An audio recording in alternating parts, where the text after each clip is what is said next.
এই যে বন্ধুরা, শুনছো? নতুন নতুন রোমান্টিক ভালোবাসার গল্প পেতে ও শুনতে চাইলে আমাদের আদরের ভালোবাসা চ্যানেলটি সাবস্ক্রাইব করে বেল বাটনটা অন করে দিও। লাইক কমেন্ট করতে মোটেও ভুলবে না কিন্তু। ধন্যবাদ সবাইকে। আজ 6 বছর পর ঠিক ওই জায়গাটায় এসে দাঁড়িয়েছি যেখানে আমার প্রাইভেট স্যারকে আমি প্রপোজ করেছিলাম। বলেছিলাম, স্যার, আই লাভ ইউ। এখন সব অতীত। আমি মাঝে মধ্যে এখানে এসে দাঁড়াই, মনটা হালকা হয়, বুকের ওপর থেকে একটা চাপ কমে যায়, যেন আমার প্রিয় মানুষের ঘ্রাণ এই বাতাসের সঙ্গে মিশে আছে। এই জায়গাটা আমাকে টানে, ভীষণ টানে। এখানে কখনো মানুষে ভরে ওঠে, আবার কখনো কি শান্ত। চোখের পাতাটা ছলছল করে উঠল নিমেষে। আমি ইতি চৌধুরী, বাবা মার একমাত্র মেয়ে। আমার পরে আর কোনো সন্তান হয়নি, তাই আমাকে বেশ আদর যত্ন দিয়ে বড় করেছেন তারা। আমি একজন ডক্টর। 6টা বছরে নিজেকে পরিপূর্ণ গুছিয়ে তুলতে পেরেছি, শুধু মুভ অন করতে পারিনি। আমি তোমাকে ভালোবাসি শব্দটি স্যার কখনো আমাকে বলেনি, কিন্তু আমি যে চোখে দেখেছি না বলা ভালোবাসা। আমি তখন ইন্টার সেকেন্ড ইয়ারে পড়ি। বাড়িতে প্রাইভেট পড়ায় ছিল আমার অনীহা। বান্ধবীদের সঙ্গে কোচিং সেন্টারে পড়তে চাইতাম। বাবা রাজি হতো না, বলতেন এক গাদা মানুষের সাথে পড়া হবে না। এই কারণে বাবা প্রতিবার একজন করে টিউটর জোগাড় করে নিয়ে আসতেন। কলেজে পা রাখার পর থেকে কোনো টিউটরের কাছে আমি বেশি দিন পড়তাম না। অদ্ভুত সব কাণ্ড করতাম আর তারা পালিয়ে যেত। আমার মন বলছিল এবারও বাবা নতুন একজন স্যার ধরে নিয়ে আসবেন, তবে করলেও তাই। তারপর ধীরে ধীরে স্যারের প্রতি আমার ভালো লাগা শুরু হলো। এরপর তা কখন যে ভালোবাসায় রূপ নিল অবুঝ মন বুঝতেও পারেনি। এই জায়গাটা শহর থেকে একটু দূরে, ছিমছাম পরিবেশ। মাঝে মাঝে বাতাসের সঙ্গে ভেসে আসে হাইওয়েতে চলাচল করা গাড়ির হর্নের আওয়াজগুলো। সপ্তাহে 1-2বার এখানে হাট বাজার ও মেলা বসে। তখন চারদিকে মানুষ গিজগিজ করে, তাদের কোলাহলের শব্দে চারপাশ মমও করে। সেদিন এখানে বিশাল বড় উৎসব চলছিল, মানুষজন ভিড় করে চারদিক। আমার অনেক আগেই চিন্তা ভাবনা করা ছিল কোনো এক সন্ধে নামলে স্যারকে প্রপোজ করব। ওই দিন কলেজ থেকে বাড়ি ফেরার সময় উৎসব চলছে দেখে মনে হয়েছিল আজই সঠিক সময়। আমি মাঝে মধ্যে বায়না করতাম স্যারকে সঙ্গে নিয়ে বাইরে যাব। স্যার প্রথম প্রথম না করলেও পরে ঠিক সঙ্গে যেতেন। একদিন স্যারকে নিয়ে বাইরে বের হই। সেদিন ফুটপাতে দোকানগুলো অনেক জমজমাট হয়ে ওঠে। আমি আর স্যার পাশাপাশি হাঁটছিলাম। তখন একটা ঝুড়ি গাড়িতে আমার একজোড়া কানের দুল পছন্দ হয়। স্যার সঙ্গে ছিল বলে আমি কেনার আগ্রহ মুছে ফেলি আর স্যারকে ফেলে দ্রুত হাঁটতে শুরু করি। কিছুক্ষণ ঘোরাঘুরি করার পর বাড়ি ফিরে আসার জন্য হাঁটা ধরি। স্যারের সঙ্গে কোথাও বের হলে তিনি বাড়ি পর্যন্ত পৌঁছে দিয়ে যেতেন। কখনো আসতে না করলেও উনি বলতেন এটা নাকি ওনার দায়িত্ব। বাড়ির গেটের কাছাকাছি এসে স্যারকে বিদায় দিতে যাব, তখন স্যার পিছু ডাকলেন। আমি ঘুরে চোখে চোখ রাখতেই স্যার ইশারায় কাছে ডাকলেন। আমি হেঁটে এসে সামনে দাঁড়িয়ে গেলাম। তখন স্যার বললেন, তোমার হাতটা পাতো। হাত কেন? দাও বলছি। আমার ডান হাতটা রাখলাম। স্যার ওর শার্টের পকেট থেকে কি যেন বের করে আমার হাতের তালুতে রাখলো। আমি জিজ্ঞাসু দৃষ্টিতে তাকিয়ে স্যার বললেন, রুমে গিয়ে দেখো, এখন যাও। আমি রুমে আসলাম। বিছানার উপর বসে কাগজের প্যাকেটটা খুলতে লাগলাম। উত্তেজনায় তীর তীর করে বাড়ছে। স্যার প্রথমবার কোনো গিফট দিল আমাকে। হাত পা কেমন শিরশির করছে, অবশ হয়ে যাচ্ছে যেন। কাগজে পেঁচানো আমার পছন্দ করা ঝুমকোটা, যেটা আমি কিছুক্ষণ আগেই পছন্দ করেছিলাম। স্যার সেটা লক্ষ্য করেছিল। ইস, কি লজ্জা! লক্ষ্য করছে বলেই তো নিয়ে দিল। 2 মাস আমি ঝুমকা জোড়া আগলে রাখি। সিদ্ধান্ত নিয়েছিলাম যেদিন স্যারকে প্রপোজ করব সেদিন পরব, তাই আজ পড়ছি। 2 ঘন্টা সময় ব্যয় করে মায়ের গোলাপি রঙের শাড়িটা পরলাম। চোখে কাজল, ঠোঁটে হালকা লিপস্টিক ও 2 হাত ভর্তি চুড়ি। চুলগুলো সামনের দিকে হালকা ফুলিয়ে নিয়ে পেছনে খোপা করেছি। মাকে বলেছিলাম বেলি ফুলের মালা জোগাড় করে দিতে। দারোয়ান চাচার মেয়ে দারুণ মালা বানায়। মেয়েটি আগ্রহ নিয়ে মালাটা বানিয়েছে এবং ও নিজ হাতে খোপায় বেঁধে দিল। সন্ধ্যা 7টা বাজে। আমি উৎসবের জায়গায় এসে দাঁড়ালাম। একটু পর লক্ষ্য করলাম কয়েকজন পুরুষ লোক আমাকে ঘুরে ঘুরে দেখছে। আমি জায়গা পরিবর্তন করে ব্রিজের উপর চলে আসি। এখানে দাঁড়িয়ে জায়গাটা আরো সুন্দর লাগছিল। তখন স্যারকে দেখলাম ব্রিজে উঠে আসছে। আমার মুখোমুখি দাঁড়িয়ে উনি আমাকে কিছুক্ষণ দেখলেন। সুন্দর লাগছে। আমি মৃদু হাসলাম। ল্যাম্পপোস্টের বাতি এসে উপচে পড়ছে স্যারের মুখে। আমি ভেতর ভেতর প্রস্তুত হলাম। এরপর স্যারের সামনে হাঁটু ভাঁজ করে বসলাম। আমার এক পা পেছনে ছিল আর এক হাতে একগুচ্ছ গোলাপ ছিল। ফুলগুলো স্যারের দিকে ধরে আমি বললাম, স্যার আই লাভ ইউ, আমি আপনাকে অসম্ভব ভালোবাসি। স্যার জবাব দিল না, হঠাৎ আমার থেকে মুখ ফিরিয়ে নিল। ফুটপাত থেকে নিচে নেমে একটা সিএনজিতে উঠে বসলো স্যার। আমি হতভম্ব হয়ে গেলাম, মাথাটা ঝিমঝিম করতে লাগলো। আমি বসা থেকে উঠে দাঁড়ালাম, সিএনজি ধরার জন্য ব্যস্ত রাস্তায় নেমে উঠতে লাগলাম। দু চোখ দিয়ে অঝরে গড়িয়ে পড়ছে রক্তধারা, চোখেও ঝাপসা দেখছি। পেছন দিক থেকে একটা গাড়ি এসে ধাক্কা দিল। রক্তাক্ত শরীর নিয়ে পড়ে রইলাম। আমার শরীর থেকে রক্ত বের হয়ে পথ ভিজে যাচ্ছে। আমার চোখ আস্তে আস্তে বন্ধ হয়ে যাচ্ছে। সিএনজি চোখের আড়ালে অনেক দূরে চলে গেল। আমার জ্ঞান ফিরল হঠাৎ। চোখ খুলে নিজেকে হাসপাতালে পাই। আমি চোখ খুলেছি দেখে নার্স ছুটে বেরিয়ে গেল। এরপর সঙ্গে ডাক্তারকে নিয়ে আসলো। ডাক্তার আমাকে দেখছেন। এরই মধ্যে বাবা ও মা আইসিইউতে আসলো। ডাক্তার হাসি মুখে বললেন, ইতি এখন সুস্থ। ওর কামব্যাক সত্যি অপ্রত্যাশিত। চমৎকার না হলেও এমন হয় না। এই টাইপের রোগী বছরের পর বছর চলে যায়, তবুও তারা কামব্যাক করতে পারে না। আর একটা কথা লক্ষ্য রাখবেন, মেয়ে যেন বেশি কথা না বলে। সতর্ক করে চলে গেল ডাক্তার। ওরা কি নিয়ে কথা বলছিল আমি বুঝতে পারলাম না। দেখলাম মা কান্না করছেন। আমাকে দুদিন পর কেবিনে শিফট করা হলো। তখন আমি মোটামুটি সুস্থ। মা কথায় কথায় বলে উঠলেন, তুই 2 মাস ঘুমাইছিলি। বুকের ভেতর ধুপ করে উঠলো যেন, সর্বাঙ্গ যেন অসার হতে লাগলো। মাকে আমি প্রশ্ন করলাম, মা আমাকে দেখতে কেন এসেছিল? মা বলল, মোটামুটি সবাই এসেছিল। এটা আমার প্রশ্নের উত্তর নয়। আমি আবারও জিজ্ঞেস করলাম, মা স্যার কি এসেছিল? কোন স্যার? মা যেন দ্বিধায় পড়ে গেল। আমি ছোট্ট ভারী নিঃশ্বাস ফেলে বললাম, শাওন স্যার এসেছিল। মা একটু ভাবলো, তারপর বলল, তুই যেদিন অ্যাক্সিডেন্ট করেছিস ওই দিনের পর থেকে শাওনকে দেখিনি। ওই মাসের বেতন নিতেও শাওন আসেনি। অদ্ভুত, তোর বাবা কয়েকবার কল করেছিল, ওর ফোন বন্ধ। স্যারের কাছে যাওয়ার জন্য আমি মরিয়া হয়ে উঠলাম। বাধ্য হয়ে ডাক্তার আমাকে ঘুমের ইঞ্জেকশন দিলেন। বাবা ও মায়ের চোখ এড়ালো না কিছুই। বাবা শক্ত ও গম্ভীর কণ্ঠে মাকে জিজ্ঞেস করলেন, জল এত দূর কিভাবে গড়ালো? তুমি তো বাড়িতে থাকতে কিছুই কি লক্ষ্য করনি? ছেলেটার ফোনও বন্ধ, কোথায় খুঁজবো তাকে? তোমার মেয়ের অবস্থা দেখেছো? মা কিচ্ছু বললো না। 1 সপ্তাহ পর হসপিটাল থেকে আমার রিলিজ দিল। আমি বাড়ি আসলাম। নিজেকে একটু গুছিয়ে নিয়ে ড্রাইভার চাচার সঙ্গে বেরিয়ে পড়লাম স্যারের বাড়ির উদ্দেশ্যে। স্যারের বাড়ি আমি চিনতাম, এই জন্য যেতে কোনো অসুবিধা হলো না। দরজায় তালা ঝোলানো। আমাদের দেখে বাড়িওয়ালা এগিয়ে আসলেন। ওনার কাছে জানতে পারি স্যার 2-2.5 মাস আগেই বাড়ি ছেড়েছেন। কোথায় গিয়েছেন উনি জানেন না। এই শহরে ওর কোনো আত্মীয়ও নেই। কোথায় খুঁজবো? মাথা ঘুরে গেল। ড্রাইভার চাচা আমাকে বাড়ি নিয়ে এলো। প্রতি সপ্তাহে সময় করে ওই জায়গাটায় আসা হয়। এখন চলে যাওয়ার সময়। অনেকটা দূরে ড্রাইভার চাচা গাড়ি নিয়ে দাঁড়িয়ে আছেন। ওনাকে আর অপেক্ষা করাবো না। অপেক্ষা যে বহু কষ্টের, যন্ত্রণার। দীর্ঘশ্বাস ছেড়ে হাতখানা কানে ছোঁয়া মাত্রই স্মৃতিমাখা ঝুমকো জোড়া হাতে লাগলো। বাতাসে মৃদু হেলছে দুলছে। শাড়ির কুচি সামলে নিয়ে ফুটপাত ধরে হাঁটতে লাগলাম আমি। হঠাৎ মনে হলো কেউ আমার হাত ধরেছে। স্নেহমাখা আদুরে কণ্ঠে বলে উঠল, চলো তোমাকে বাড়ি পৌঁছে দেই। চোখের কার্নিশ ভিজে টুক করে অশ্রু পড়ছে। হাতের উল্টো পিঠের জলটুকু মুছে নিলাম। শূন্য আকাশের দিকে তাকিয়ে বললাম, স্যার আপনি কোথায়? আর কতগুলো বছর আমাকে কষ্ট দিবেন? ফিরে আসুন প্লিজ। রাস্তার কিনারে ইতি বসে আছে দেখে ড্রাইভার চাচা দৌড়ে কাছে আসলেন। উনি ইতির মাথায় হাত রেখে বললেন, কেঁদো না মামনি, চলো বাসা যাই। হ্যাঁ চাচা, আপনি যান, আমি আসছি। 2 হাতে চোখের জল মুছে নিয়ে গাড়িতে উঠে বসলো ইতি। খোলা জানালা দিয়ে বাইরে তাকিয়ে রইল।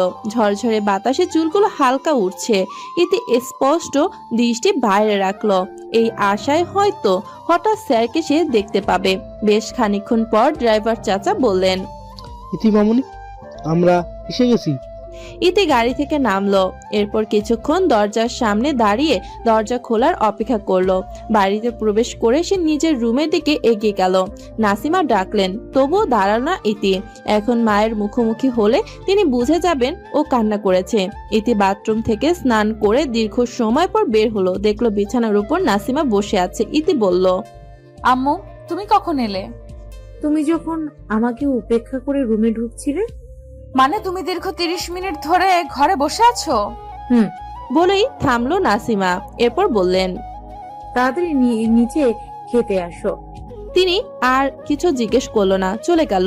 ইতি বাধ্য মেয়ের মতন খাবার টেবিলে এসে বসলো। ইফাত শিকদারের বয়স বাড়ছে, সময়ের সাথে সাথে ওনাকে চশমা নিতে হয়েছে। এখন চশমা ছাড়া সবই ঝাপসা দেখেন। ইফাত জিজ্ঞেস করলেন, মামনি, তোমার দিনকাল কেমন চলছে? আলহামদুলিল্লাহ ভালো। আব্বু? তোমাকে একটা কথা বলতে চাই। কি কথা? আমরা তোমার জন্য একটা ছেলে দেখেছি। তুমি কাল একবার ছেলেটার সাথে দেখা করো। আব্বু অসম্ভব, আমার সময় হবে না। আমি কিছু শুনতে চাই না আম্মু, আমি কারোর সাথে দেখা করতে পারবো না। আমি স্যারকে ভালোবাসি, স্যার ছাড়া আর কাউকে বিয়ে করব না। সারা জীবন এইভাবেই থাকবো, তবু কাউকে বিয়ে করব না।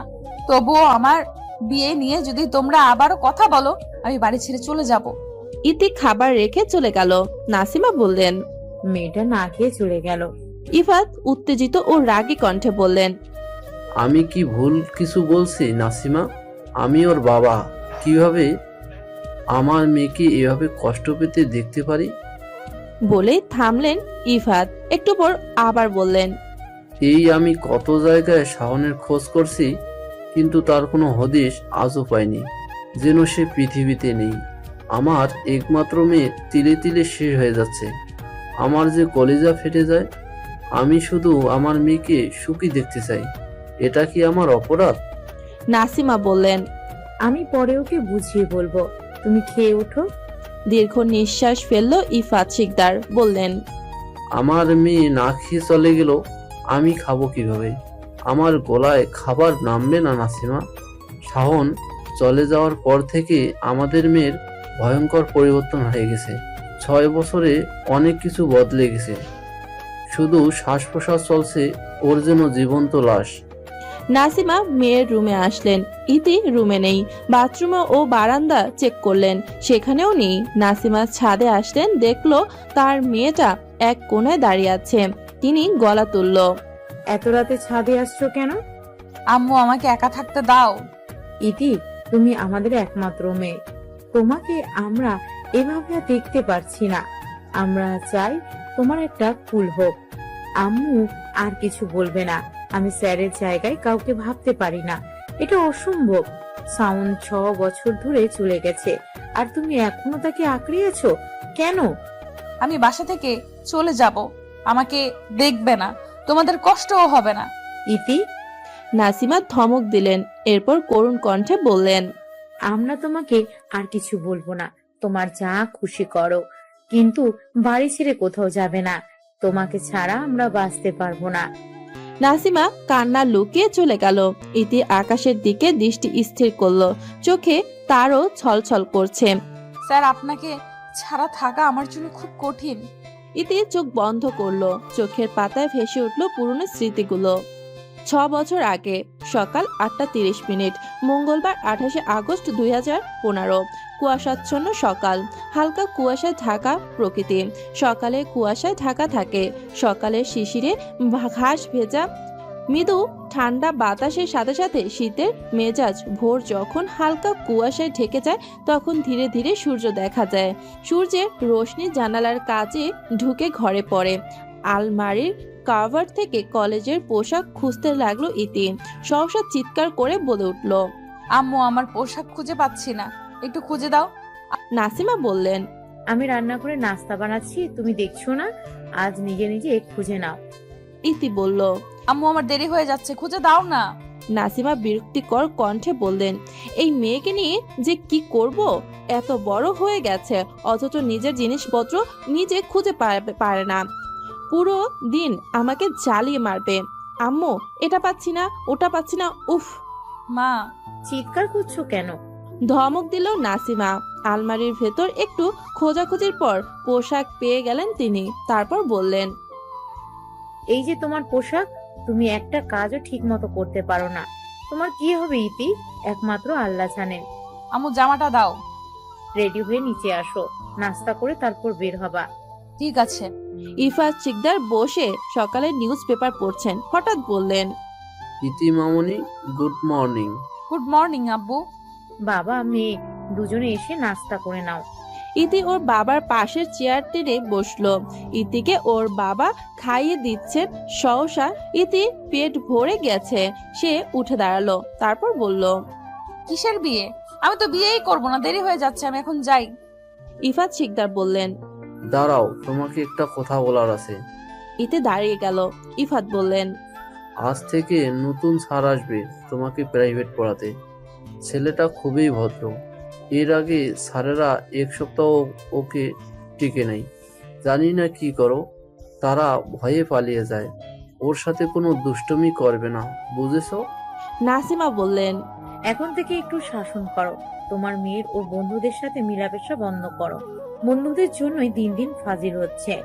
ইতি ঠোঁট উল্টিয়ে হাসলো, মনে মনে ভাবলো, আম্মু, তুমি যে বন্ধুদের ফাজিল বলছো, আমি সে দলের প্রধান। ইফাত বললেন, দিন দিন বড় হচ্ছ ইতি, এখন থেকে ম্যাচুর হও। ইতি ওর বাবার সঙ্গে কথা শেষ করে বাড়ি থেকে বেরিয়ে গেল। ইফাত গাড়ি নিয়ে আজ গাজীপুরের বাহিরে যাবেন। এর জন্য ইতির আজ রিক্সা করে যেতে হবে। ইতি রাস্তার পাশ দিয়ে ফুটপাত ধরে হাঁটতে লাগলো। এরপর স্যারদের সঙ্গে দুষ্টুমির ঘটনা মনে করতে লাগলো। একজন স্যার তিনি ভীষণ বোকাশোকা ছিল।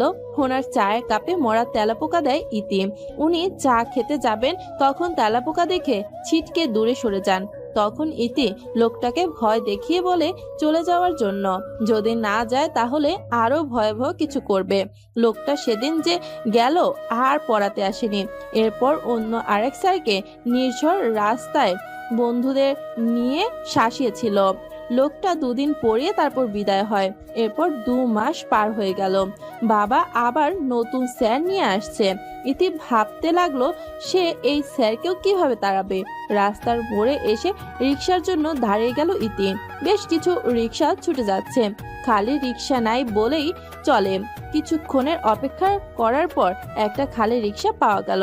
ইতি উচ্চকিত গলায় ডাকলো, আঙ্কেল যাবেন? ইতি ঠিক বাপ পাশে দাঁড়ালো এক ছেলে, বলল, ওই মামা যাবা? ইতির সামনে রিক্সাটা দাঁড় করিয়ে রিক্সাওয়ালা জিজ্ঞেস করলেন, আপনারা কই যাইবেন? ইতি বলল, আমি শাহিন কলেজে যাব। ছেলেটা বলল, 4 নাম্বার গেট যাব। রিক্সাওয়ালা জিজ্ঞেস করলেন, আপনারা দুইজন দুই জায়গায় যাইবেন, আমি একজন নিয়ে যাইতে পারুম। কে যাইবেন? ইতি বলল, আমি আপনাকে আগে রাখছি, এই জন্য আমি যাব। সে কোমল স্বরে বলল, আমিও ডেকেছিলাম, তাই আমি যাব। আপনি প্লিজ অন্য রিক্সা করে যান, আমার চাকরির ইন্টারভিউ আছে। আমি সময় মতো পৌঁছাতে না পারলে চাকরিটা পাবো না। ইতি বলল, আমারও কলেজ যেতে দেরি হচ্ছে, তাই এই রিক্সায় আমি যাব, আপনি অন্য রিক্সা খুঁজুন। দেখুন প্লিজ। আমি যাব। গতকাল রাতে বৃষ্টি হয়েছিল। রাস্তার কিনারায় পানি জমে আছে। ঝগড়ার এক পর্যায়ে ইতি লোকটাকে ধাক্কা দিয়ে ফেলে রিক্সায় উঠে বসলো। তারপর বলল, আপনি তাড়াতাড়ি চলুন। সাদা রঙের টি শার্ট কাদা পানিতে ভিজে গেছে। এই অবস্থায় চাকরির জন্য ইন্টারভিউ দিতে সে যেতে পারবে না। মাটির উপর থেকে ফাইলটা নিয়ে উঠে দাঁড়ালো। মেয়েটির কাজে সে ভীষণ বিরক্ত, রাগ ও ক্ষোভ চোয়াল শক্ত করলো। রিক্সাওয়ালা বললেন, মা, তুমি কিন্তু কাজটা ঠিক করো নাই। ছেলেটা আর চাকরির লাইগা যাইতে পারবো না। আমার কিছু করার ছিল না আঙ্কেল, ক্লাসে সময় মতো না পৌঁছালে স্যার বাহিরে দাঁড় করিয়ে রাখবেন। ইতি রিক্সার ভাড়া মিটিয়ে চলে গেল। ক্লাস শুরু হয়েছে। ইতিকে ক্লাসে প্রবেশ করার অনুমতি স্যার দিল না। ক্লাস শেষ না হওয়া পর্যন্ত সে বাইরে দাঁড়িয়ে থাকলো। দ্বিতীয় ক্লাসে প্রবেশ করে। 2টো ক্লাস শেষ হলো। ইতির বন্ধুরা তাকে ঘিরে বসলো। তারপর মিম জিজ্ঞেস করলো, কি রে, কি হয়েছে? কথা বলছিস না কেন? 2টো ক্লাসেই চুপ ছিলি। ইতি ওদের সাথে বিষয়টি শেয়ার করলো। ওরা হেসে লুটিয়ে পড়েছে। আবরু বলল, এরকম ঘটনা এই প্রথম না, এর আগে এমন বহুত কাজ করছিস। মুন্নি বলল, ছেলেটার সাথে এমন করা উচিত হয়নি। সে তো বলেছিল তার চাকরির ইন্টারভিউ আছে। নিশ্চিত এমন ময়লা শরীরে ইন্টারভিউ দিতে যেতে পারেনি। রুবেল বলল, যা হওয়ার হয়ে গিয়েছে, এখন সেসব নিয়ে মাথা ঘামালে কি সব সলভ হয়ে যাবে? আচ্ছা, এসব এখন বাদ দে, চল ফুচকা খেতে যাই, আর সব বিল তানিম দিবে। তানিম আটকে উঠল। আমি কেন দিব? রুবেল বলল, তুই দিবি, কারণ গতবার আমি দিয়েছিলাম। আবরু ইতির গা ঘেঁষে বসলো, তারপর জিজ্ঞেস করলো, ছেলেটা দেখতে কেমন? ইতি একটু ভাবলো, বলল, আমি তার যথেষ্ট কাছাকাছি ছিলাম, তাই তাকে ভালো মতো দেখতে পেয়েছি। তার শরীরের গঠন অনেক ভালো, পেশিবহুল ছিল না, পাতলা ও লম্বা। আর সবচেয়ে বৈশিষ্ট্য ছিল তার চোখ আমার মনে হয়েছিল দেখতে বাঘের মতো। সে ব্যক্তিগতভাবে অত্যন্ত সুদর্শন আর খুব সুন্দর ছিল। তার ত্বক ফরেনারের মতো পরিষ্কার, এবং সে আমার সঙ্গে কথা বলার সময় মাথা নিচু করেই কথা বলছিল। বোধহয় মেয়েদের সঙ্গে কথা বলতে লজ্জা পায়। মিম বলল, তোকে শুধু জিজ্ঞেস করা হয়েছে ছেলেটা দেখতে কেমন, তুই পুরো ডিটেলসে সব বলছিস। ইতি বাকরুদ্ধ। মুন্নি বলল, এসব ছেড়, বিকেলে ফুচকা খেতে যাবি? ইতি বলল, আমার যাওয়া হবে না। এক নিঃশ্বাসে ইতি বলল, আমাকে পড়ানোর জন্য আজকে নতুন স্যার আসবেন। ওরা অবাক হলো, অস্পষ্ট স্বরে জিজ্ঞেস করলো। আবার? রুবেল জিজ্ঞেস করলো, এই স্যারের সঙ্গে কি করবি? ইতি বলল, ভাবছি। কলেজ গেটের সামনে গাড়ি নিয়ে অপেক্ষা করছেন আব্দুল মিয়া। ইতি বের হতে সে এগিয়ে এলো। ইতি জিজ্ঞেস করলো, চাচা আব্বুর সাথে যাওনি? আব্দুল বললেন, মামনি বড় সাহেব অফিসে গাড়ি নিয়ে গেছে, তুমি এখন গাড়িতে ওঠো। ম্যাডাম বলেছেন তাড়াতাড়ি বাসায় যেতে। ইতি গাড়িতে বসলো। আব্দুল গাড়ি চালাচ্ছিল, এর মাঝে একবার জিজ্ঞেস করলেন, আজ কলেজে আসতে তোমার কোনো সমস্যা হয়নি তো? কোনো সমস্যা হয়নি চাচা। আব্দুল আর কিছু বলল না, নিঃশব্দে গাড়ি চালাতে লাগলেন। সদর দরজা খোলা। ইতি চুপচাপ ভেতরে চলে গেল। নাসিমা রান্নাঘরে কিছু কাজ করছে। ইতি হঠাৎ পেছন থেকে চিৎকার করে উঠল, হৌ! নাসিমা অবাক। মা ভয় পেয়েছে দেখে ইতি হেসে উঠল। নাসিমা একটু রাগী গলায় বললেন, ইতি? ইতি ঠোঁটে একটা হাসি ঝুলিয়ে বলল, আম্মু তুমি ভয় পেয়েছো? নাসিমা একটা কাপড় নিয়ে হাত মুছে বললেন, পাঁজি মেয়ে, দাঁড়াও, আমি তোমাকে মজা দেখাচ্ছি। ইতি আর দাঁড়ায় না, রুমে ছুটে গেল। মাকে ভয় পাইয়েছে ভাবতেই একা একা খাটে বসে অনেকক্ষণ হাসলো। তারপর ফ্রেশ হতে বাথরুমে ঢুকলো। একটু পর বারান্দায় গিয়ে দাঁড়ালো। আগন্তুকের কথা ভেবে হঠাৎ মন খারাপ হয়ে গেল তার। একজন তার জন্য চাকরি পায়নি, নিজেকে অপরাধী মনে হতে লাগলো। ছেলেটির সাথে আবার দেখা হলে ক্ষমা চাওয়ার সিদ্ধান্ত নিয়েছে ইতি। হঠাৎ দরজায় টোকা পড়লো। কাজের মহিলা খালেদা দাঁড়িয়ে আছে। ইতি তাকে দেখে জিজ্ঞেস করলো, আন্টি আপনি ছুটিতে গ্রামে গিয়েছিলেন, কবে আসছেন? খালেদা বলল, দুপুরে আসছি মামুনি, বড় আপা তোমারে খাইতে রাখে, এই দুপুরেই নতুন স্যার আইব। যান, আমি আসছি। স্যারের কথাটা শুনে কপাল ভাঁজ হয়ে গেল। সে খাবারের প্লেট নিয়ে টিভির সামনে বসে টম এন্ড জেরি দেখে দেখে খেতে লাগলো। নাসিমা হঠাৎ বলে উঠল, খাওয়ার সময় টিভি দেখে কে? আম্মু সবাই দেখে। টম এন্ড জেরি দেখে দিন দিন তাদের মতো হয়ে যাচ্ছ। এখন টিভি বন্ধ করে তাড়াতাড়ি খাওয়া শেষ করে পড়তে বসো, যাও। শাওন কিছুক্ষণের মধ্যে চলে আসবে। এতে ভুরু কুচকে বলল, মা শাওন কে? নাসিমা খানিকটা বিরক্ত কণ্ঠে বললেন, নাম ধরে বলছো কেন? কতদিন তোমাকে বলেছি বড়দের নাম ধরে ডাকবে না। এতে অবাক কণ্ঠে বলল, আমি কি করে বুঝবো সে বড় না ছোট? নাসিমা খানিকটা রাগী গলায় বললেন, শাওন আহমেদ তোমার নতুন টিউটর। এতে বিড়বিড় করে বলল, এই নতুন স্যারকে নিয়ে কি করব? কেউ কল্পনাও করতে পারবে না। আমি রুমে যাচ্ছি। ইতি কাতর স্বরে বলল। নাসিমা বেগম তার মেয়েকে শাসনে রাখতে চাইলেও স্বামীর অতিরিক্ত আদর মেয়েটিকে বানর হয়ে যাচ্ছে। রোজ একজন হলেও তার নামে বিচার আনবে। নাসিমা শাসন করতে গেলে ইফাত বাধা দেয় আর বলে, এখনই তো বয়স, এই বয়সে দুষ্টুমি না করলে কবে করবে?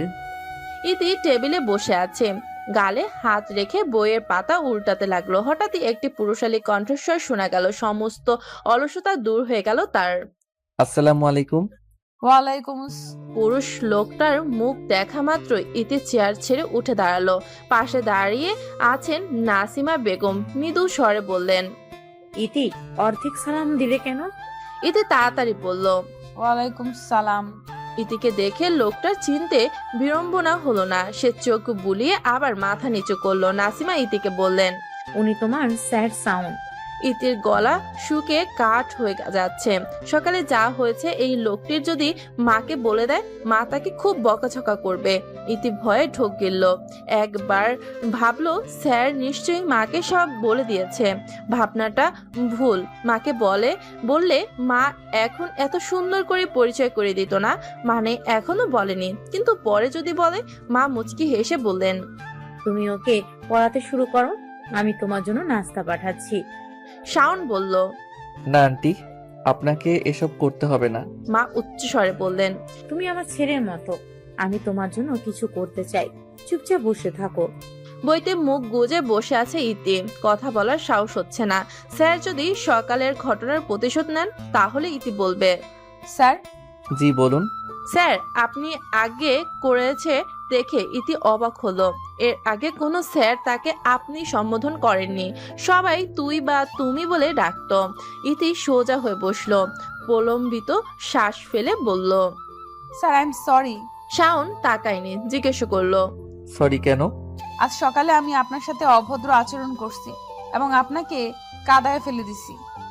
আমি আপনাকে ফেলে দিতে চাইনি, আমি বুঝতে পারিনি ধাক্কা দিলে আপনি পড়ে যাবেন। গম্ভীর গলায় বলল শাওন। আমি সেসব ভুলে গেছি, আপনিও ভুলে যান। ইতি ঠোঁট চেপে তাকালো। সকালের এই লোকটাকে সে দেখেছে একটা রিকশার জন্য তার সাথে তর্ক করতে। এখন এসেই লোক তারই সামনে গম্ভীর ভঙ্গিতে বসে আছে। একজনের কতগুলো রূপ। হতবাক হলো ইতি। 30 মিনিট পর নাসিমা বেগম দুজনের জন্য খাবার নিয়ে আসেন। ট্রেটা একপাশে রেখে বললেন, কিছু খাও বাবা। শাওন বলল, আন্টির এত কিছু দরকার ছিল না, আপনি সবকিছু নিয়ে যান। নাসিমা হাসলো। অন্যদের থেকে ছেলের স্বভাব ভিন্ন, এটা প্রমাণ পেল তিনি। কোম্পানির এক কর্মচারীর কাছ থেকে শাওনের কথা জানতে পারেন ইফাত শিকদার খুব ভালো শিক্ষক বলে মেয়ের জন্য বাছাই করেন। গত মাসে 2টো টিউশনি বাদ পড়েছে, এর জন্য এই টিউশনিটি করতে রাজি হয় শাওন। ইতি সন্দেহ চোখে তাকিয়ে আছে, বিড়বিড় করে বলল, স্যার কি আসলেই এত ভালো নাকি নাটক করছে? অনেক রকমের খাবার দেখে ইতি খেতে ইচ্ছে করে। শাওন তাকে খেতে দেয়নি, ধীর ভাবে বলল, পড়াশোনার সময় খাবার খাওয়া আমার পছন্দ না, পড়া শেষ করে খাবেন। আমি একটু খাবো স্যার। একদম না, খাবারের সাথে পড়া গিলে ফেলবেন। ইতি মায়ের দিকে তাকিয়ে করুণ গলায় বলল, মা আমাকে একটু দাও। নাসিমা খাবার নিয়ে চলে গেল। ইতি মুখ ঘুরিয়ে শাওনের দিকে তাকালো। একটা দীর্ঘ নিঃশ্বাস ফেলে বইটা বের করলো। শাওন বাঁকা করে হাসলো। ইতি বলল, আপনি ইচ্ছে করেই এমন করেছেন। আমি কি করলাম? আমাকে খেতে দেননি। শাওন কিছু বলল না। ইতি ঠিক করলো এর প্রতিশোধ সে তুলবে। লেখার মাঝখানে হঠাৎ বলল, স্যার আমার কলমে কালি ফুরিয়ে গেছে, ওই টেবিলের 2 নাম্বার ড্রয়ারে কলম রাখা আছে, আমাকে একটু এনে দিবেন? আচ্ছা, আমি নিয়ে আসছি। ডয়ারে কলম না পেয়ে স্যার বলল, এখানে কলম নেই। নাই মানে? সরুন, আমি দেখছি। ইতি হঠাৎ স্যারের পায়ে পা রেখে দাঁড়ালো। শাওন অস্পষ্ট স্বরে বলল, ইতি, আপনি আমার পায়ের উপর দাঁড়িয়েছেন। সরি স্যার, আমি দেখিনি। ইতি নতুন স্যারকে তাড়ানোর বুদ্ধি এটে আগে থেকে উঁচু জুতা পরেছিল। শাওনের পায়ে জুতোর দাগ স্পষ্ট দেখা যাচ্ছে। সে পা নাড়াতে পারছে না। মজা করতে গিয়ে সে বেশ ভালোই ব্যথা পেয়েছে। ইতি ছুটতে নিচে চলে গেল। সে একটা বরফের ব্যাগ এনে শাওনের পায়ে চেপে ধরল। জায়গাটা লাল হয়ে ফুলে উঠেছে। ইতি বলল, স্যার আপনার ব্যথা কমছে? মোটামুটি। এগুলো রাখুন, আপনি পড়তে বসুন। এই অবস্থায় শেখাবেন কি করে স্যার? আজ থাক, আপনি বরং বাড়ি যান, আজ আমি একাই পড়ে নিব। আপনার বাবা আমাকে বিশ্বাস করেছেন, প্রথম দিনে কিভাবে তার বিশ্বাস ভাঙবো? সামান্য ব্যথা সয়ে যাবে। আমি কাউকে প্রতিশ্রুতি দিলে প্রতিশ্রুতি ভঙ্গ করি না। শাওন বলল। শাওন ঘড়ির দেখে 2 ঘন্টা পড়ালো। এতক্ষণ দাঁত চেপে যন্ত্রণা সহ করেছে। সে ঠিকমতো হাঁটতে পারছে না দেখে ইতি শাওনের সাথে গেটে এলো। ইতি চলে আসবে সেই সময় শাওন ইতির পেছনে ডাকলো, ইতি। ইতি থেমে গেল। স্যারের দিকে তাকিয়ে দেখলো স্যার কিছু বলতে চান। শাওন স্যার বলল, এখানে আসার আগে আপনার সম্পর্কে অনেক কথা শুনেছি। আমি জানি সবাই আমাকে সতর্ক করেছিল যে আপনি আগের স্যারদের কিভাবে হেনস্থা করেছিলেন। আমি আসছি আপনার বাবাকে দেওয়া কথা রাখতে। আর আমি জানি আপনি স্বেচ্ছায় আমার পায়ে পা রাখছেন যেন আমি চলে যাই। কিন্তু দুঃখজনক হলেও সত্যি যে চাকরি না পাওয়া পর্যন্ত আমাকে এসে আপনাকে পড়াতে হবে। আপনার বাবার এটাই শর্ত। আমি গ্র্যাজুয়েশন শেষ করার পর 2 বছর ধরে চাকরি খুঁজছি। আমি যত টিউশনি পাই, যদি আমার ভালো মনে হয় তবে আমি করি। মা অসুস্থ থাকায় সবার নিষেধ সত্ত্বেও আপনাকে পড়াতে এসেছি। আমি তখন বুঝতে পারি যে আপনি সেই সকালে আচরণ করেছিলেন কারণ আপনি ক্লাস মিস করার ভয় পেয়েছিলেন, কিন্তু এখন আপনি ইচ্ছে করে এমন করলেন। কিন্তু আমি আপনার উপর রাগ করিনি। আঘাত আপনি দিয়েছেন, মলমও আপনি লাগিয়েছেন। তবে হ্যাঁ, আপনাকে দেখলেই বোঝা যায় কাউকে কষ্ট দেওয়ার পর আপনি বেশি কষ্ট পান। এজন্য একটা পরামর্শ দেব, রাগ ধীরে ধীরে বাড়লে মাটির দিকে তাকিয়ে থাকুন।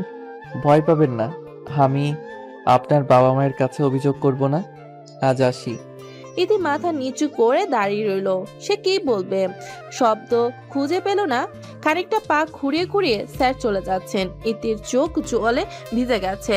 খালেদা আবর্জনা ফেলতে বেরিয়ে এলো। হঠাৎ ইতিকে দাঁড়িয়ে থাকতে দেখে বললেন, ইতি মামুনি, তুমি রোদে দাঁড়ায় আছো কেন? ইতি উত্তর দিল না, ছুটতে গেল রুমে। দরজা বন্ধ করে বিছানায় শুয়ে বালিশে মুখ গুজে কাঁদে। ইতি অনেকক্ষণ কেঁদে তারপর ঘুমিয়ে পড়ল। রাতে নাসিমা বেগম খাবারের জন্য ডাকতে এসে দেখেন মেয়েটি ঘুমাচ্ছে, তাই আর ডাক দেয়নি। খাবার ঘরে রেখে চলে যান। ইতি রাতে ঘুম থেকে ওঠেনি। দূর থেকে একটা শব্দ শোনা যাচ্ছে। ইতি পিটপিট করে চোখ খুলল। ফজরের আজান দিচ্ছে। মোবাইল ফোনে সময় দেখে নামাজের জন্য উঠে গেল। আজ মোনাজাতে অনেক লম্বা করে প্রার্থনা করতে করতে ইতি অনেকক্ষণ কাঁদল। জীবনের সবকিছুর জন্য ক্ষমা চাওয়ার পর নামাজ শেষ করে যায় নামাজ ভাঁজ করে রেখে তারপর রুম থেকে বারান্দায় চলে গেল। সিক্ত সকাল, উষ্ণ হাওয়া শরীরকে হালকা করে তুলেছে। গাছের ডালে ছোট্ট পাখিটি কিচিরমিচির করে। খাবারের সন্ধানে তার বড় বড় ডানা ঝাপটায়। সূর্যের আলো মিষ্টি, এত উজ্জ্বল নয়। ইতি কিছুক্ষণ দাঁড়িয়ে রুম থেকে বের হয়ে গেল। নাসিমা আর খালেদার রান্নাঘরে নাস্তা তৈরি করছে। নাসিমা বেগম হঠাৎ ইতিকে দেখে বললেন, আজ এত ভোরে উঠছো কি করে? গতকাল সন্ধ্যায় ঘুমিয়েছিলাম আম্মু, আর আজ ফজরের আজানের সময় ঘুম ভাঙলো। সে কি, রাতে উঠোনি? না। রাতে তোমার ঘরে খাবার রেখে এসেছিলাম, সম্ভবত সেটাও খাওনি।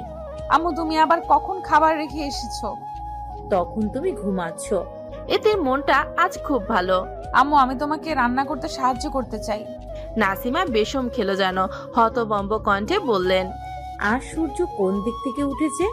নাসিমা মৃদু হাসলো, তারপর ইতির মাথায় হাত বুলিয়ে বলল, তোমাকে কিছু করতে হবে না, তুমি রুমে গিয়ে পড়তে বসো। ইতি গেল না, সে পেঁয়াজ কাটতে এগিয়ে গেল। খালেদা বললেন, মামুনি, আমারে দাও। আমি পারবো। ইতি পেঁয়াজ কাটতে লাগলো। চোখ জ্বালা পোড়া করে টপ টপ করে অশ্রু পড়ছে। ইতির চোখে হাত ছুঁয়ে বলল, আম্মু, চোখ জ্বলছে। নাসিমা বললেন, তাড়াতাড়ি চোখে পানি দাও। জোরে হেসে বললেন খালেদা, তারপর বললেন, সকলে পেঁয়াজ কাটতে পারে না মামুনি, আমি আগেই কইছিলাম আমারে দিতে। ইফাত শিকদার ড্রয়িং রুমে বসে খবর পড়ছেন। হঠাৎ নাসির শব্দ শুনে রান্নাঘরের দিকে এগিয়ে গেল। ইতির অবস্থা দেখে আন্দাজ করলেন এখানে কি হয়েছে। ইফাত শিকদার কড়া গলায় বললেন, আমার মেয়ে কাটছে আর তুমি হাসছো? বলেই থামলেন। তারপর ইতির কাছে গিয়ে বলল, মামুনি, ছুরি রাখো, তোমাকে এসব করতে কে বলেছে? খালেদা বললেন, স্যার, আমরা কই নাই, ইতি মামুনি আমগো হেল্প করতে আইছে। ইফাত শিকদার বললেন, আহা খালেদা, ওটা হেল্প হবে না, বলুন হেল্প। খালেদা কিছুক্ষণ চুপ করে থাকেন, তারপর বললেন, খালিদ। ইতি হঠাৎ করে হেসে উঠল। নাসিমা বললেন, তোমার মেয়ের হঠাৎ রান্নার প্রতি আগ্রহ তৈরি হয়েছে। ইতি রাতে জানে না, মেয়েরা প্রথমবার রান্না শিখে মায়ের কাছ থেকে। তার মেয়ের বেলায় না হয় উল্টোই হলো। ইফাত শিকদার ইতিকে রান্না শেখানোর সিদ্ধান্ত নেন। সে একটু থেমে বললেন, তোমরা রান্নাঘর থেকে বের হও। আমি আর আমার মেয়ে আজ নাস্তা বানাবো। নাসিমা হেসে চলে গেল। ড্রয়িং রুমের সোফায় বসলেন, টিভি অন করে মুভি দেখতে লাগলো। খালেদা খুবই চিন্তিত। রান্নাঘরে নোংরা হলে তাকে পরিষ্কার করতে হবে। খালেদা বললেন, আপা আমি রান্নাঘরে গিয়া দেখে আহি হেরা কি করে। নাসিমা বললেন, চিন্তা করো না, তোমার স্যার দেশি বিদেশি সব খাবারই ভালো রান্না করতে পারেন, সে সব সামলে নেবেন। আমরা পালিয়ে বিয়ে করি কারণ আমাদের পরিবার আমাদের প্রেম মেনে নেয়নি। পরিবারের কেউ আমাদের ঘরে ঢুকতে দেওয়া হয়নি। এরপর আমরা আসি গাজীপুর শহরে। তোমার স্যার কঠোর পরিশ্রম করে আজ একটি কোম্পানির মালিক হয়েছেন। আমার বিয়ের 5 বছর পর ইতির জন্ম হয়। ওকে পেটে নিয়ে আমি কিছু করতে পারতাম না। তোমার স্যার রান্নাঘর ও বাড়ির সব কাজ নিজ হাতে করতেন। আল্লাহ আমাকে তার মতো স্বামী দিয়েছেন। আল্লাহর কাছে অনেক ধন্যবাদ। খালেদা চোখে জল। নাসিমা এখন বললেন, এ বিষয়ে ইতি কিছুই জানে না। আর সে জানে না যে তার নানা বাড়ি আছে, দাদার বাড়ি আছে। ডাইনিং টেবিলে সব আইটেম গুছিয়ে রাখলো ইতি। তারপর উচ্চ স্বরে বলল, আম্মু খেতে আসো।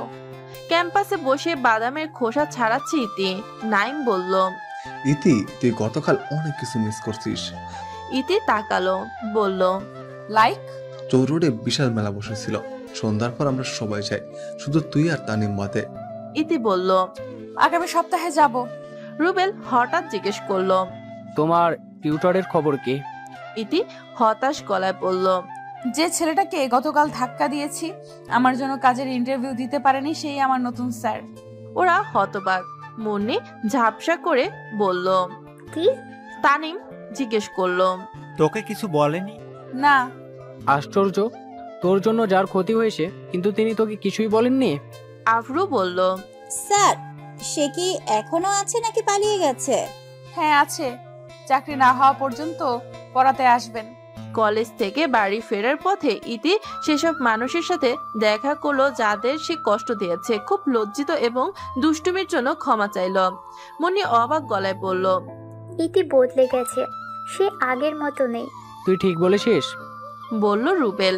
ইতি এগিয়ে এলে নাইম জিজ্ঞেস করলো, তুই এত বদলে গেলে কি করে? বলল ইতি, কেউ একজন চোখে আঙুল দিয়ে ভুলগুলো তুলে ধরেছে। আমরা মজা করার জন্য অনেক কিছু করে মানুষকে কষ্ট দেই, যারা এসব ভোগে তাদের কথা ভাবি না। আব্দুল একটি রেস্টুরেন্টের সামনে গাড়ি থামালো। ইতি বন্ধুদের নিয়ে হালকা কিছু খাবার খাওয়ার জন্য ঢুকলো। আব্দুল তাদের সাথে টেবিলে বসে খাবার খেলো। ছোট্ট থেকে মেয়েটাকে বড় হতে দেখেছেন তিনি, জানেন ইতির মন খুব ভালো। দুষ্টু মেয়েটা হঠাৎ করে শান্ত হয়ে গেল। ইতি বসে বসে ফোনের দিকে তাকিয়ে আছে। মুন্নি বলল, বল তোর কি হয়েছে? ইতি জোরে নিঃশ্বাস ফেললো। তারপর কিছুক্ষণ একে অপরের মুখের দিকে তাকিয়ে থেকে সব বলল। রুবেল বলল, বাহ, সার আসতেই তোকে বদলে দিল, নিশ্চয়ই জাদু জানে। মুন্নি জিজ্ঞেস করলো, কি ধরনের জাদু? কথার জাদু। নাসিমা বেগম বাইরে খাবার পছন্দ করেন না। তিনি মনে করেন অন্যরা বাড়ির মতো যত্ন করে রান্না করেন না। তিনি ইতিকে প্রায় বাইরে খেতে নিষেধ করেন এবং ভেবে যে সেসব খাবার খাওয়া শরীরের জন্য ক্ষতিকর। আজ ইতি বাইরে ক্ষেত থেকে খেয়ে আসছে শুনে রাগান্বিত কণ্ঠে বললেন, তুমি বন্ধুদের নিয়ে বাসায় আসোনি কেন? আমি সবাইকে রান্না করে খাওয়াতাম। বাইরে খাবার শরীরের জন্য ভালো নয়, কবে বুঝবে? কিছুক্ষণ পর স্যার পড়াতে আসবেন, তাই নাসিমা বেগম বেশি চিৎকার করলেন না। এতে বইটা দিয়ে পড়ার চেষ্টা করলো। স্যার সালাম দিয়ে রুমে প্রবেশ করলেন। ইতি নিজেকে গুটিয়ে নিল। স্যার করুণ গলায় বলল, আই এম সরি, আমি একটু দেরি করে এসেছি, রাস্তার কাজ চলছে, অন্য রাস্তা দিয়ে ঘুরে আসতে হয়েছে। ইতি মাথা নিচু করে রইল। শাওন স্যার হঠাৎ করে বললেন, আজকে আপনার একজন স্যারের সঙ্গে দেখা হয়েছিল, তিনি আমাকে বলেছেন যে আপনি তার কাছে গিয়ে ক্ষমা চেয়েছেন। শুনে ভালো লাগলো। আমরা সবাই মানুষ, আমাদের কাউকে ছোট করা উচিত না। ইতি মুগ্ধ চোখে তাকিয়ে আছে স্যারের দিকে। শাওন ইতির দিকে তাকিয়ে দেখে যে সে তার দিকে তাকিয়ে আছে। হঠাৎ করে গলাটা কর্কশ হয়ে উঠল। আঙ্গুলে তুড়ি বাজিয়ে বলল, ইতি, আপনি আমার কথা শুনেছেন? হ্যাঁ স্যার। শাওন বলল, আমার দিকে না তাকিয়ে বাইরের দিকে তাকান। জি স্যার। শাওন ভুরুকুটি করলো। আপনি তোতলা? ইতি চোখ বড় বড় করে মেলে বলল, হ্যাঁ। না, তাহলে তোতলাচ্ছেন কেন? আমি মোটো তোতলাইনি স্যার। ইতি একটু রাগ হলো। শাওন মৃদু হাসলো। এখন পড়ুন। নাসিমা বেগম খালেদাকে দিয়ে কফি পাঠান। দরজার সামনে থেকে খালেদা বললেন, স্যার আসমু? হ্যাঁ আসুন। স্যার আপনার কফি। জি রাখুন। খালেদা চলে গেলেন। স্যার কফির মগটা নিয়ে ঠোঁটে ছুঁয়ে অদ্ভুত শব্দ করলেন। ইতি একবার চোখ সরু করে দেখলো। ইতি তাকিয়ে আছে দেখে শাওন হাতের কফির মগটা ইতির দিকে এগিয়ে দিয়ে বলল, কি আপনি খাবেন? ইতি ঠোঁট উল্টে ফেললো। ওর রাগ লাগলো, বলল, কারোর মুখের খাবার খাই না। তাহলে বারবার তাকাবেন না, বদনজর লাগবে। ইতি রাগ ক্রমশ বাড়তে থাকে। সে বই বন্ধ করে স্যারের দিকে তাকালো। মনে মনে বলল, ইচ্ছে করছে এক ঘুষিতে 32টা দাঁত ফেলে দেই। নির্ঘাত ভালো হয়ে গেছি বলে কিছু করছি না। এক সপ্তাহ কেটে গেল। সবাই ইতির পরিবর্তন লক্ষ্য করছে। ইফাত শিকদার উচ্ছ্বসিত। ইতির শান্ত আচরণ তার পছন্দ হয়েছে। ইতি কলেজের উদ্দেশ্যে রওনা দিল। সে এখন সবসময় হাসি খুশি থাকে। মুন্নি এলো ইতির পাশে বসে বলল, কি চলছে তোর পেটে? মানে? রুবেল ইতির কপালে টোকা দিয়ে বলল, তুই এ সপ্তাহে 1000বার সারের নাম বলেছিস। তার প্রতিদিনের গল্প এখন আমাদের মুখস্থ। তোকে দেখে ছেলেমেয়েরা বলে দিবে তুই সারের প্রেমে পড়েছিস। আফরো জিজ্ঞেস করলো, তোর আর স্যারের মধ্যে কি চলছে? কিছুই চলছে না। নাইম বলল। স্যারের নাম কি ছিল? মিম বলল, শাওন আহমেদ। তোরা ভুল ভাবছিস। আমরা কি ভুল ভাবছি? স্যারের কথা বলার সময় তোর চোখে মুখে হাসি ফোটে, এগুলো কি ভুল? ইতি মর্মাহত। সে বলল, স্যারকে আমার ভালো লাগে, তার কথা শুনতে ভালো লাগে। সে কথা বলার সময় তাকিয়ে থাকতে মন চায়। আজকাল তাকে দেখতে না পেলে আমার গুজবাম্প অনুভব হয়। স্যার যখন হাসে বুকের মধ্যে ধুক ধুক করে। স্যার যতক্ষণ আমার পাশে থাকে ততক্ষণ আমার বুক ধরফর করে। রুবেল বসা থেকে উঠে দাঁড়ালো। চলে যাওয়ার সময় সে বলল, প্রেমে পাগল হয়েছে। ইতি আজ বন্ধুদের সাথে ফুচকা খেতে আসছে। এক সময় আফরু ওর ফোন খুঁজতে লাগলো। হঠাৎ করেই পাওয়া যাচ্ছে না। সে এলোমেলো কণ্ঠে বলল, আমার ফোন। এমন পরিস্থিতিতে আফরু প্রায় কেঁদেই ফেলবে। ইতি তার ব্যাগ থেকে ফোনটা বের করে বলল, সকালে ক্যাম্পাসে ফেললো এসেছিস, আর এখন খবর হলো? আফরু ফোন ধরতে চাইলো। মিম বলল, তারা প্রথমে বল কল লিস্টে হাট লিখে কার নাম্বার সেভ করছিস, ঘন্টা ঘন্টা কথা বলিস, আর মেসেজে পাসওয়ার্ড দিয়ে লক করা কেন? শ্রাবণকে? প্রশ্ন শুনে ভ্রু কুঁচকে গেল আফরুর। হতভম্ব গলায় বলল, কে শ্রাবণ? ইতি দাঁড়িয়ে ঠোঁট কামড়াচ্ছে। মুন্নি বিরক্ত গলায় বলল, তুই এখন চিনতে পারছিস না? তলে তলে টেম্পো চালাও, আমরা বললেই চিনি না। রুবেল একটু ঝুঁকে পরে জিজ্ঞেস করলো। মিম বললেন, কি হলো বল। তোরা কি ওই নাম্বারে ফোন করেছিলি? না, লোকটা করেছিল, তবে তিনি নিজের পরিচয় দিয়েছেন। আমরা তোর কাছ থেকে শুনতে চাই। আমি একটা সম্পর্কে আছি, তার সাথে আমার পরিচয় ফেসবুকে। তারপর ধীরে ধীরে ভালো লাগা থেকে ভালোবাসা।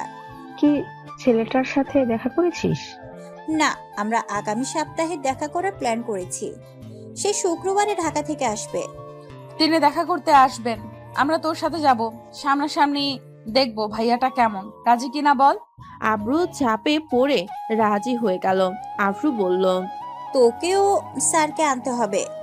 ইতি হতভম্ব হয়ে গেল। সে অস্পষ্ট স্বরে বলল, কি স্যার? কি স্যার? কিন্তু সে আমার বয়ফ্রেন্ড নয়। এখানে সবাই মিঙ্গেল, একমাত্র তুই সিঙ্গেল। এতগুলো মিঙ্গেলের মাঝে তুই একা কি করবি? তাই তুই স্যারকে সঙ্গে নিয়ে তবেই আসবি। ইতি চমকে উঠল। রুবেল বলল, ঘটনাটা স্যারকে বুঝিয়ে বলতে পারলে স্যার ঠিকই আসবেন। সদর দরজার খুললেন নাসিমা বেগম। ইতিকে দাঁড়িয়ে থাকতে দেখে জিজ্ঞেস করলেন, আজ এত দেরি কেন?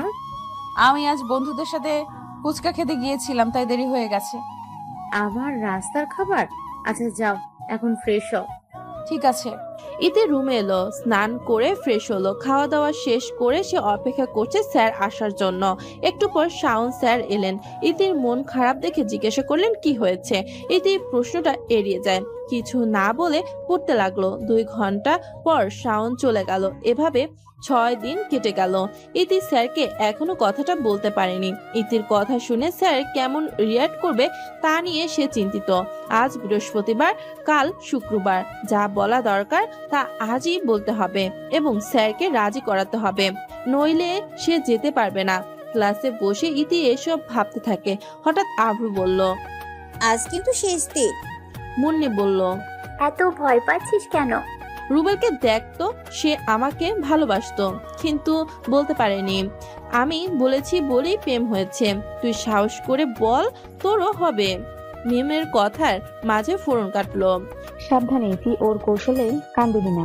ভুলে যাবি না যে ওর কথা শুনে নাইমকে প্রপোজ করতে গিয়ে চর খেয়েছিলাম। নাইম হঠাৎ বলে উঠল। পরে তো চুমো দিয়েছিলাম। মিম কপালে হাত রেখে বলল, আরে চুমুর কথা সবাইকে বলতে হবে কেন?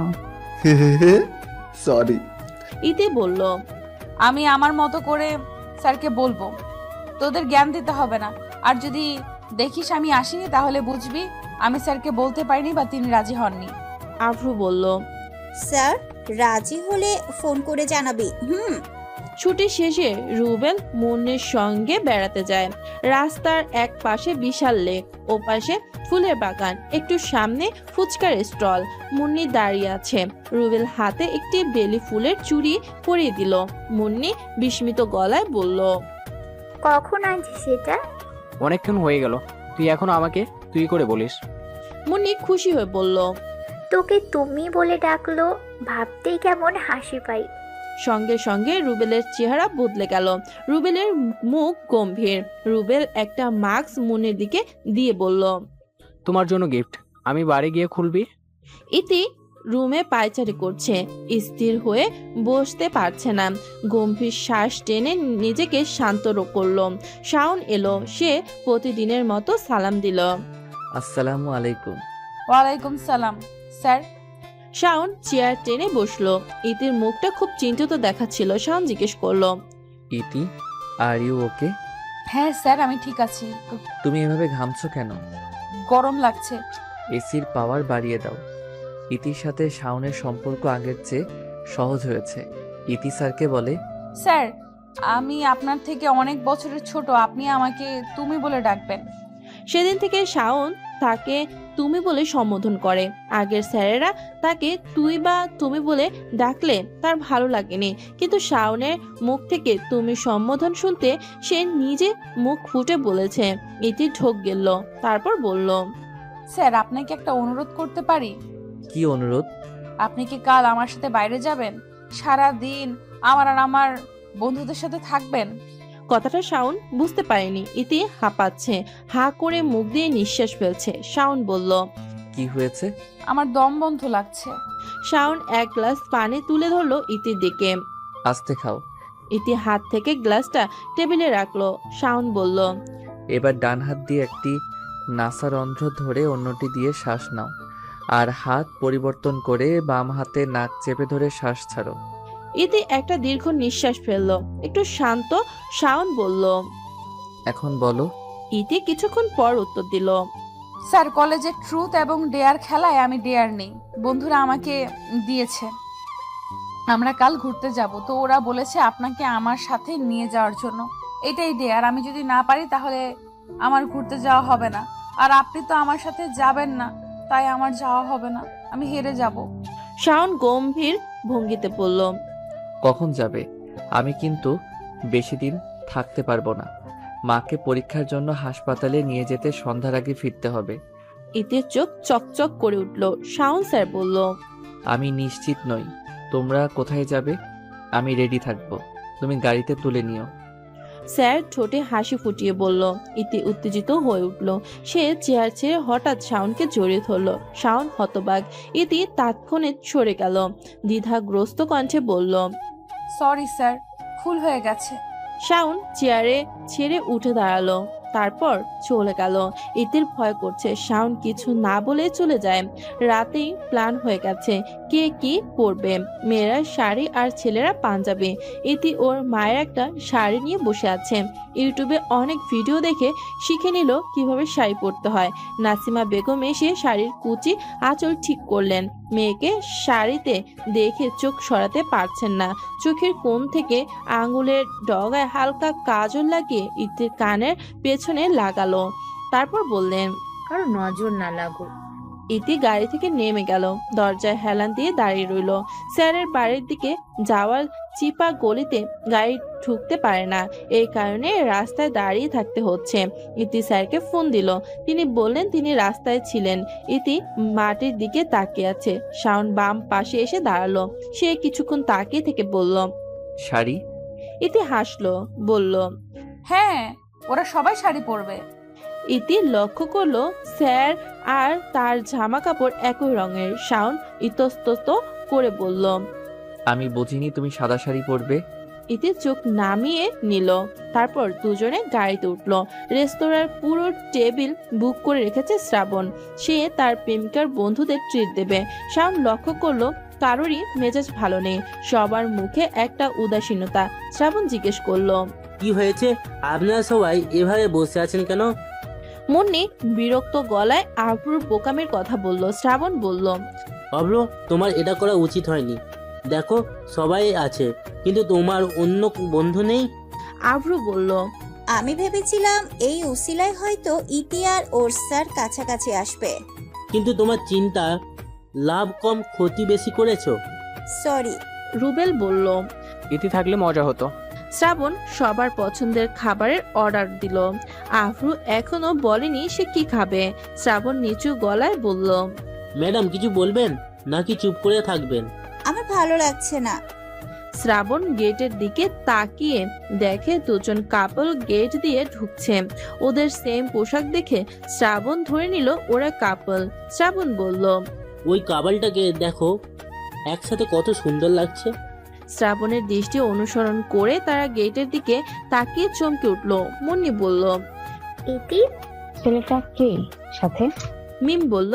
নাইম ভারী গলায় বলল, এমন সুদর্শন ছেলেও ভাড়া করেনি তো?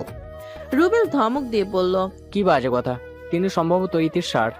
আফরু শ্রাবণের উদ্দেশ্যে বলল, ওরা কাপাল না?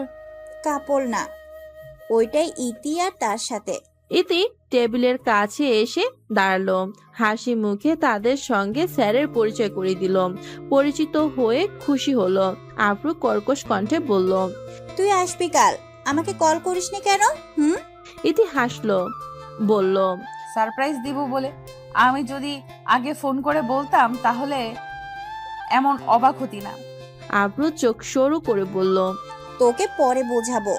ওটার খাবার দিয়ে টেবিল ভরে দিল। নাইম তার খাবার বাদ রেখে মিমকে খাই দিচ্ছে। রুবেলও তাই করলো। শ্রাবণ আফরুর দিকে তাকিয়ে হাসছে। ইতি সামনের দিকে ঝুঁকে পড়লো।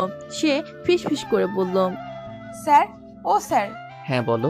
আমি কি আপনাকে খাওয়াবো? শাওন চোখ বড় বড় করে তাকিয়ে আছে। স্যার একটু। না। কেন? ওরা তো দিচ্ছে। কারণ তারা কাপল। আমি তোমার শিক্ষক। এখন শিক্ষক নন। বোঝার চেষ্টা করো। তুমি যা বলছো তাই করলে তারা ভাববে আমাদের মধ্যে সম্পর্ক আছে। কে কি ভাবলো তাতে আমার কিচ্ছু যায় আসে না। শাওন একটা দীর্ঘ নিঃশ্বাস ফেললো। গ্রামের রাস্তা দিয়ে 3টে গাড়ি যাচ্ছে। ইতি জানালা খুলে সবুজ ধান ক্ষেতের দিকে তাকালো। নন্দন পার্কে যাওয়ার কথা থাকলেও যাওয়া হয়নি। গাড়ি ঘুরিয়ে একটা গ্রামের রাস্তায় ঢুকলো। শহরের লোকেরা খুব বেশি পার্ক ও রেস্তোরাঁ যায়। তারা জানে না প্রকৃতি কত সুন্দর। প্রকৃতির নিদর্শন শুধু গ্রামেই পাওয়া যায়। শ্রাবণ গাড়ি ব্রেক করলো। তারপর একে একে 3টে গাড়ি থেকে মানুষ নামলো। কিছু দূর ওরা একে অপরের হাত ধরে জোড়ায় জোড়ায় এগিয়ে যাচ্ছে। ইতি ফ্যাল ফ্যাল দৃষ্টিতে শাওনের দিকে তাকালো। শাওন 2 হাত প্যান্টের পকেটে রেখে সোজা হাঁটছে। ইতি বাকরুদ্ধ কণ্ঠে বলল, আহাম্মক, অনুভূতি বোঝে না। মৃদু হাওয়ায় ভেসে আসে কাঁচা ধানের মৃদু গন্ধ। ইতি খালি চোখে দেখে হাঁটতে লাগলো। হঠাৎ শাওন মৃদু গলায় নাম ধরে ডাকলো, ইতি। ইতি ধীর পায়ে হেঁটে যাচ্ছিল। হঠাৎ মাথা তুলে পাশের দিকে তাকিয়ে দেখলো সে নিরিবিলি রাস্তায় একা। আশেপাশে স্যার নেই। বৈষণ্য মাঠ আর দূর দূরান্তে ছড়িয়ে থাকা বড় বড় গাছ। কাউকে না দেখে ইতি একটু ভয় পেয়ে গেল। শাড়ির কুচি তুলে সামনের দিকে এগিয়ে গেল। স্যার কোনো দিকে না তাকিয়ে সোজা পথে হাঁটছেন। ইতি এরকম দৌড়ে শাওনের কাছে গেল, তারপর জোরে আওয়াজ দিল। শাওন ভুরুকুটি করলো। সে পেছন ফিরে দেখলো সে ইতির থেকে অনেক দূরে। শাওন চোখ নামিয়ে নিল। অনিচ্ছাকৃত ভাবে তার চোখ বরাবর ইতির দিকে চলে যায়। মনে হচ্ছে সে একটি চুম্বন ও লোহা চুম্বক দ্বারা লোহা টেনে নেওয়া হচ্ছে। ইতি হাঁপাচ্ছে। সে সোজা হয়ে দাঁড়িয়ে বলল, আমাকে একা রেখে চলে আসলেন কি করে? আমার কোনো ক্ষতি হলে কি হতো? তুমি ধীর গতিতে হাঁটছিলে তাই পিছনে পড়ে গেলে, আমি খেয়াল করিনি। শাওন গভীর চিন্তায় পড়ে গেল। ইতির ডাকে সাড়া মেলেনি। ইতি এগিয়ে এলো, শাওনের হাত নেড়ে বলল, স্যার। সম্মতি মুখে শাওন বলল, কেউ দেখবে। ইতি হালকা আরেকটু শক্ত করে ধরে বলল, ধরেছি, আর ছাড়বো না। শাওন তার শক্তি ব্যবহার করে তার হাত ছাড়িয়ে নিল। দুজন ছেলে মেয়ে দাঁড়িয়ে আছে দেখে চারজন মধ্য বয়সী লোক এগিয়ে এসে হঠাৎ জিজ্ঞেস করলো, বাড়ি কোথায়? এখানে কি করছো? বাড়ি থেকে পালিয়ে এসেছো? আমাদের এলাকায় আগে দেখিনি। যুগল মাইয়াকে নিয়ে রাস্তায় ঘুরে বেড়াচ্ছ। দেখার জায়গা না থাকলে আমাকে দাও। ইতি হতবম্ব হয়ে গেল। সে শাওনের পেছনে লুকিয়ে আড়াল হয়ে যায়। শাওন ধীর কণ্ঠে বলল, পথ থেকে সরে যাও, আমাদের দেরি হয়ে যাচ্ছে। দেখ, রেখে তো পালিয়ে আসছোস, আবার জোরে কথা বলছোস। তোকে তো পরিস্থিতি হাতের বাইরে যাওয়ার আগেই এই জায়গা ছেড়ে চলে যেতে হবে। ইতি সাহস করে বলল, আমরা পালিয়ে আসিনি, গ্রামে বেড়াতে আসছি, দয়া করে আমাদের যেতে দিন। দ্বিতীয় লোকটি হেসে উঠল, এক হাত দিয়ে ছুঁতে চাইল। শাওন চিৎকার করে উঠল, ওকে টাচ করার সাহস করবেন না। আমি ছুবো, ধরবো, তুই কি করবি?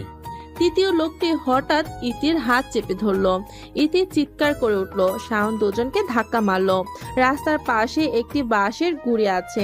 হাত দিয়ে বাঁশ টেনে প্রথমে দুজন, পরে চারজনকে পিটিয়ে মাটিতে শুয়ে দেয়। ইতি বলল, স্যার, আপনার হাত দিয়ে রক্ত পড়ছে।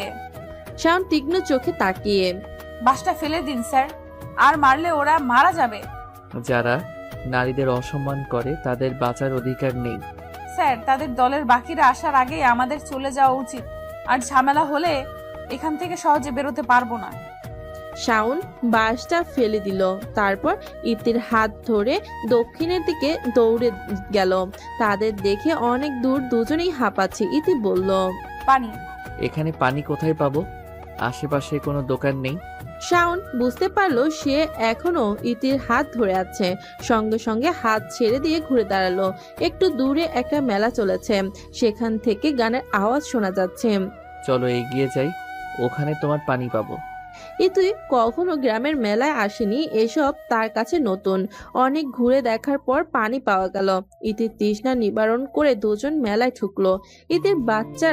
ইতির বাচ্চারা খেলনা পছন্দ করে। সে শাওনকে বুদবুদ কিনে দিতে অনুরোধ করলো। শাওন তার জন্য একটা কিনেছে। ইতি এত খুশি হয়েছিল যেন সে আকাশে চাঁদ পেয়েছে।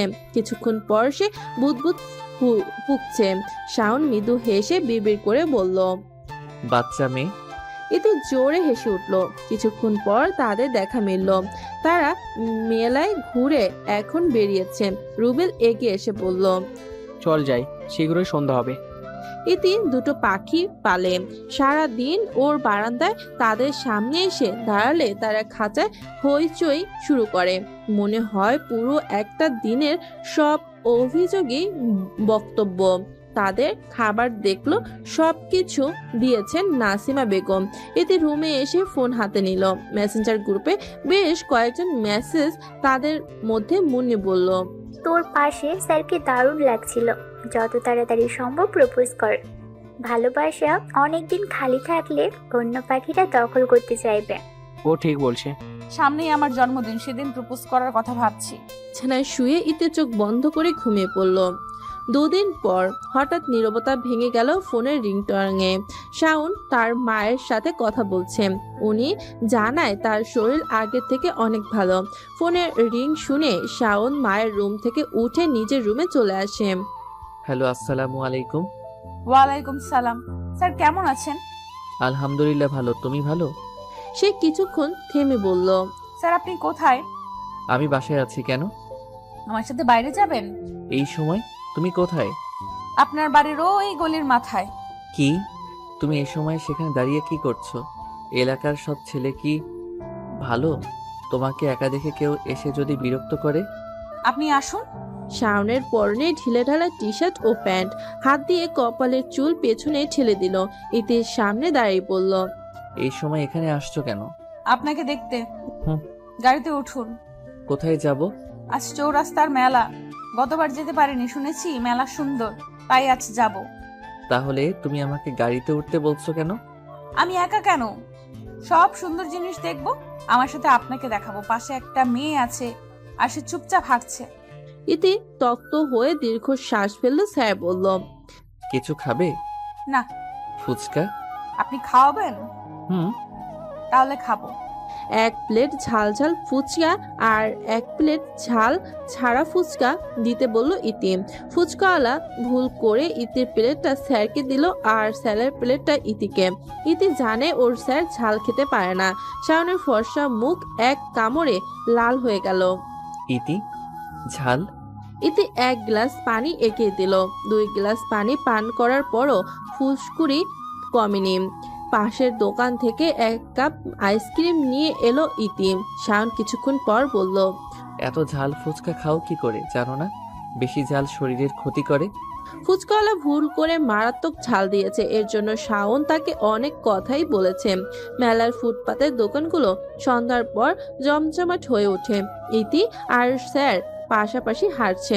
হঠাৎ ইতি একটা ঝুড়ির সামনে এসে দাঁড়ালো। এক জোড়া কানের দুল ওর খুব পছন্দ হয়েছে। স্যার সঙ্গে থাকায় সে এই নিয়ে কোনো আগ্রহ দেখালো না। কিছুক্ষণ পর স্যার ইতিকে অপেক্ষা করতে বলে হঠাৎ চলে গেল। ফিরে এলো একটু পর। রাত 8টা বাজে। বাড়ি ফেরার জন্য গাড়ির দিকে এগিয়ে গেল। ইতি গাড়ি থেকে নেমে গেল। গেট দিয়ে ঢুকতেই স্যার ডাকলেন, ইতি। হ্যাঁ স্যার। এদিকে এসো। ইতি খুশিতে এগিয়ে এলো। স্যার মুখোমুখি দাঁড়ালো। শাওন বলল, তোমার হাতটা দাও। হাত? কেন? দাও বলছি। ইতি ডান হাতটা সোজা করলো। শাওন তার শার্টের পকেট থেকে কিছু একটা বের করে ইতির হাতের তালুতে রাখলো। ইতি জিজ্ঞেস দৃষ্টিতে তাকালো। শাওন বলল, রুমে গিয়ে দেখবে, এখন যাও। ইতি ডান দিকে মাথা নেড়ে বাড়িতে ঢুকে রুমে চলে গেল। বিছানায় বসে কাগজ খুলছে। উত্তেজনা বাড়ছে, হাত পা কেমন কাঁপছে। ইতি কাগজ খুলে দেখলো একটা ঝুমকো কানের দুল, সেটা সে একটু আগে পছন্দ করেছিল। ইতির লজ্জা পেল, বিড়বিড় করে বলল, স্যার আমাকে লক্ষ্য করেছিল? সকাল 11টা। 21শে ডিসেম্বরে একমাত্র মেয়ের জন্মদিন প্রতি বছর বড় করে আয়োজন করে ইফাত শিকদার।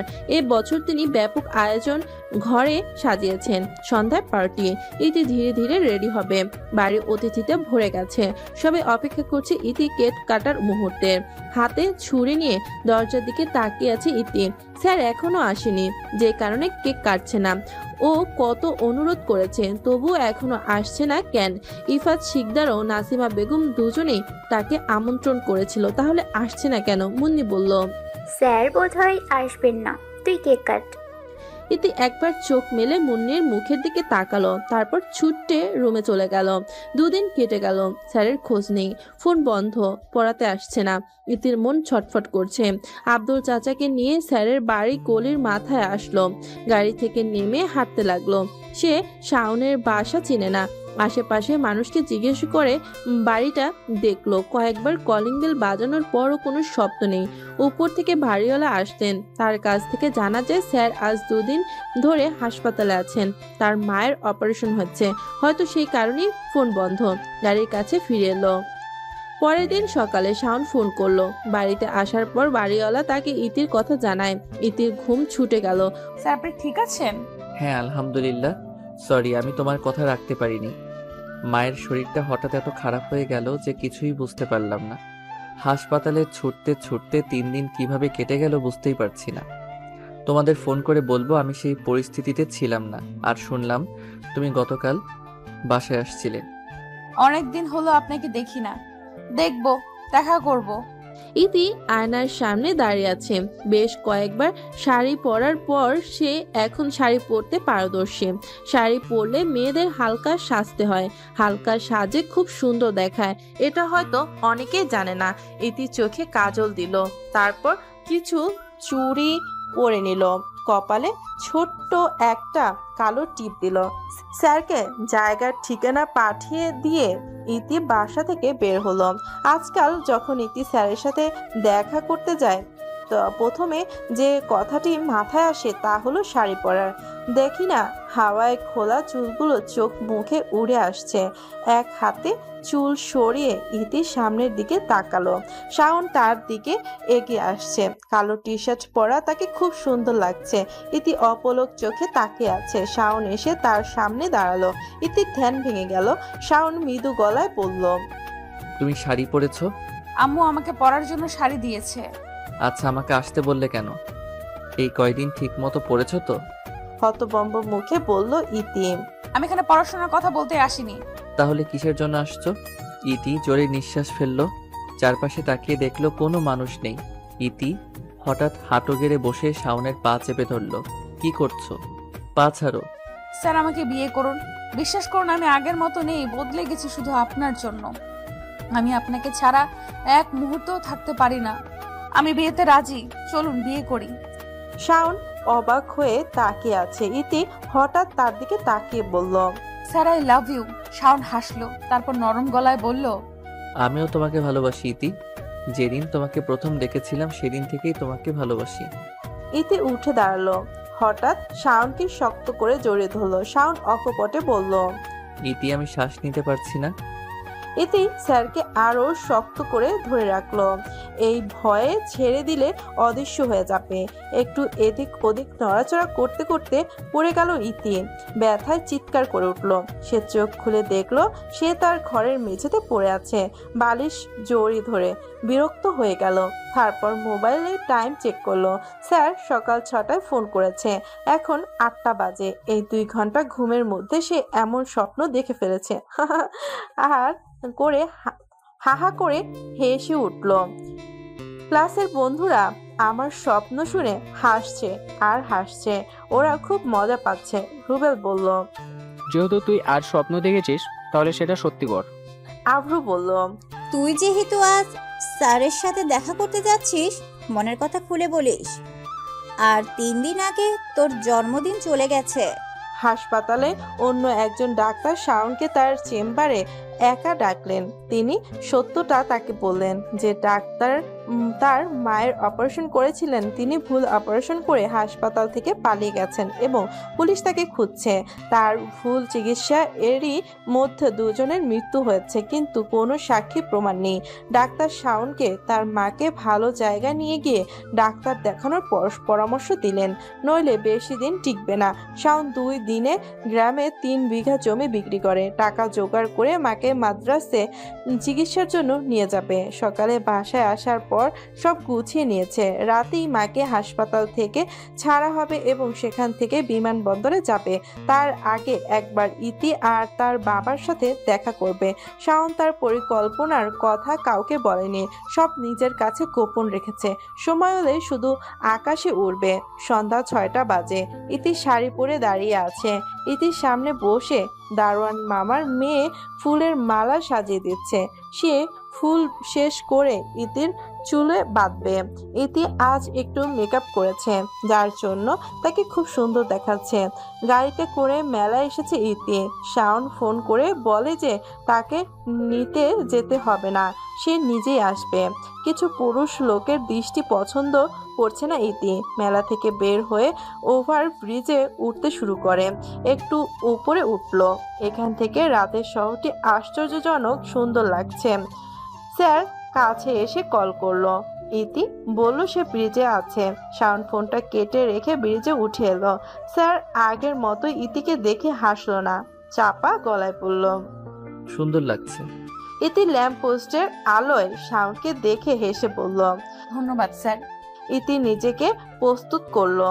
তারপর এক হাঁটু গেড়ে বসলো। শাওনের দিকে একগুচ্ছ গোলাপ এগিয়ে দিয়ে বলল, স্যার আই লাভ ইউ। আমি আপনাকে ভালোবাসি। শাওন মূর্তির মতো দাঁড়িয়ে আছে। কোনো উত্তর নেই। ইতির মুখ ফ্যাকাশে হয়ে গেল। শাওন উল্টো ঘুরে চলে যাওয়ার জন্য পা বাড়ালো। কিছু দূর যাওয়ার পর হাত দিয়ে একটা সিএনজি থামিয়ে তাতে উঠে পড়লো। ইতি অবিশ্বাসের চোখে তাকালো। চোখ বেয়ে অশ্রু গড়িয়ে পড়ছে। ইতি ফুটপাত থেকে নেমে ব্যস্ত রাস্তায় দৌড়ে গেল। হঠাৎ একটি ট্রাক এসে তাকে ধাক্কা মারলো। ঘটনাটি অতি জলদি হলো। রাস্তার রক্তে ভিজে যাচ্ছে। লোকজন জড়ো হলো। আব্দুল মিয়া ছুটে এসে ভিড় ঠেলে ইতিকে দেখে চিৎকার করে বলে, মামুনি 2 মাস পর চোখ খুলল ইতির। সে হাসপাতালের বেডে শুয়ে আছে। নাসিমা বেগম মেয়ের পাশে বসে একা একা কথা বলছেন। তার বিশ্বাস ছিল ইতি তার কথা শুনে। ইতিকে কোমা থেকে ফিরে আসতে দেখেননি। ইতি আস্তে করে বলল, আম্মু। নাসিমা নার্সকে বললেন, আমার মেয়ের জ্ঞান ফিরেছে, অবিলম্বে ডাক্তারকে জানান। ডাক্তার এলেন। ইতির চেক আপ করে বললেন, ইতি এখন সুস্থ। ওর কামব্যাক সত্যি অপ্রত্যাশিত।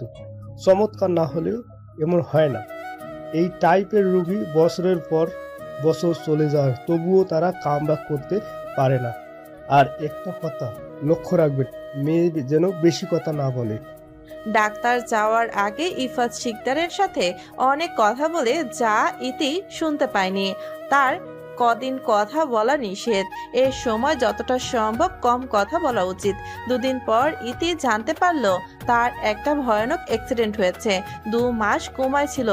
ইতি দুর্বল গলায় বলল, আম্মু। তোমার কথা বলার দরকার নেই মা, শুয়ে পড়ো। কয়েকদিন ইতি মোটামুটি সুস্থ হয়ে উঠেছে। মেয়ের পাশে বসে আছে ইফাত শিকদার ও নাসিমা। নাসিমা নিজ হাতে ইতিকে খাওয়াচ্ছে। ইতি হঠাৎ জিজ্ঞেস করলো, আম্মু আমাকে দেখতে কে এসেছিল? নাসিমা বললেন, প্রায় সবাই এসেছে। ইতি আবার জিজ্ঞেস করলো, আম্মু স্যার এসেছিল? কোন স্যার? নাসিমা বললেন। ইতি একটা ছোট্ট আর ভারী নিঃশ্বাস ফেলে বলল, শাওন স্যার এসেছিল? নাসিমা কিছুক্ষণ ভাবলো, তারপর বলল, তোমার যেদিন অ্যাক্সিডেন্ট হয়েছিল সেদিন থেকে শাওনকে দেখিনি। ওই মাসের বেতন সংগ্রহ করতেও আসেনি শাওন। অদ্ভুত। তারপর তোমার বাবা ওকে কয়েকবার ফোন করেছিল, ওর ফোন বন্ধ। ইতি শাওনকে ভালোবাসে। ইতি নিজের মুখে একথা স্বীকার করেছে এবং সে শাওনের বাড়িতে যেতে চায়। ইফাত শিকদার চিন্তায় পড়ে গেলেন ইতিকে উত্তেজিত দেখে। নার্স একটি ঘুমের ইনজেকশন দিল। ইফাত নাসিমাকে ইতি ও শাওনের বিষয়ে জিজ্ঞাসাবাদ করেন। নাসিমা মাথা নিচু করে বসে আছে। সন্দেহ করার মতো কিছু পড়েনি তার চোখে। ইফাত শাওনকে খুঁজতে 2 দিন সময় নিল। সে কোথাও নেই, যেন আকাশে গিলে খেয়েছে। ইতিকে হাসপাতাল থেকে রিলিজ দিল। সে একটু ফ্রেশ হয়ে নিল। তারপর আব্দুল চাচাকে নিয়ে শাওনের বাড়ির গলির মাথায় আসলো।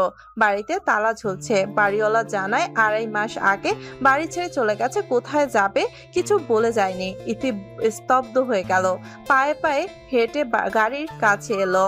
ইতিকে দেখে মনে হচ্ছে সে গলা পর্যন্ত নেশা করেছে, ঠিকমতো হাঁটতে পারছে না, এক্ষুনি পড়ে যাবে। শাওনকে মাস খানেক খোঁজা হয়েছে, না পাওয়া গেল না। ইতি হঠাৎ ঘুমের মধ্যে স্যার বলে চিৎকার করে উঠল। ইফাত শিকদার মেয়ের গালে হাত রেখে বললেন, মামুনি, তুমি এভাবে আর কতদিন কষ্ট দেবে? আব্বু স্যার, শাওন স্যার।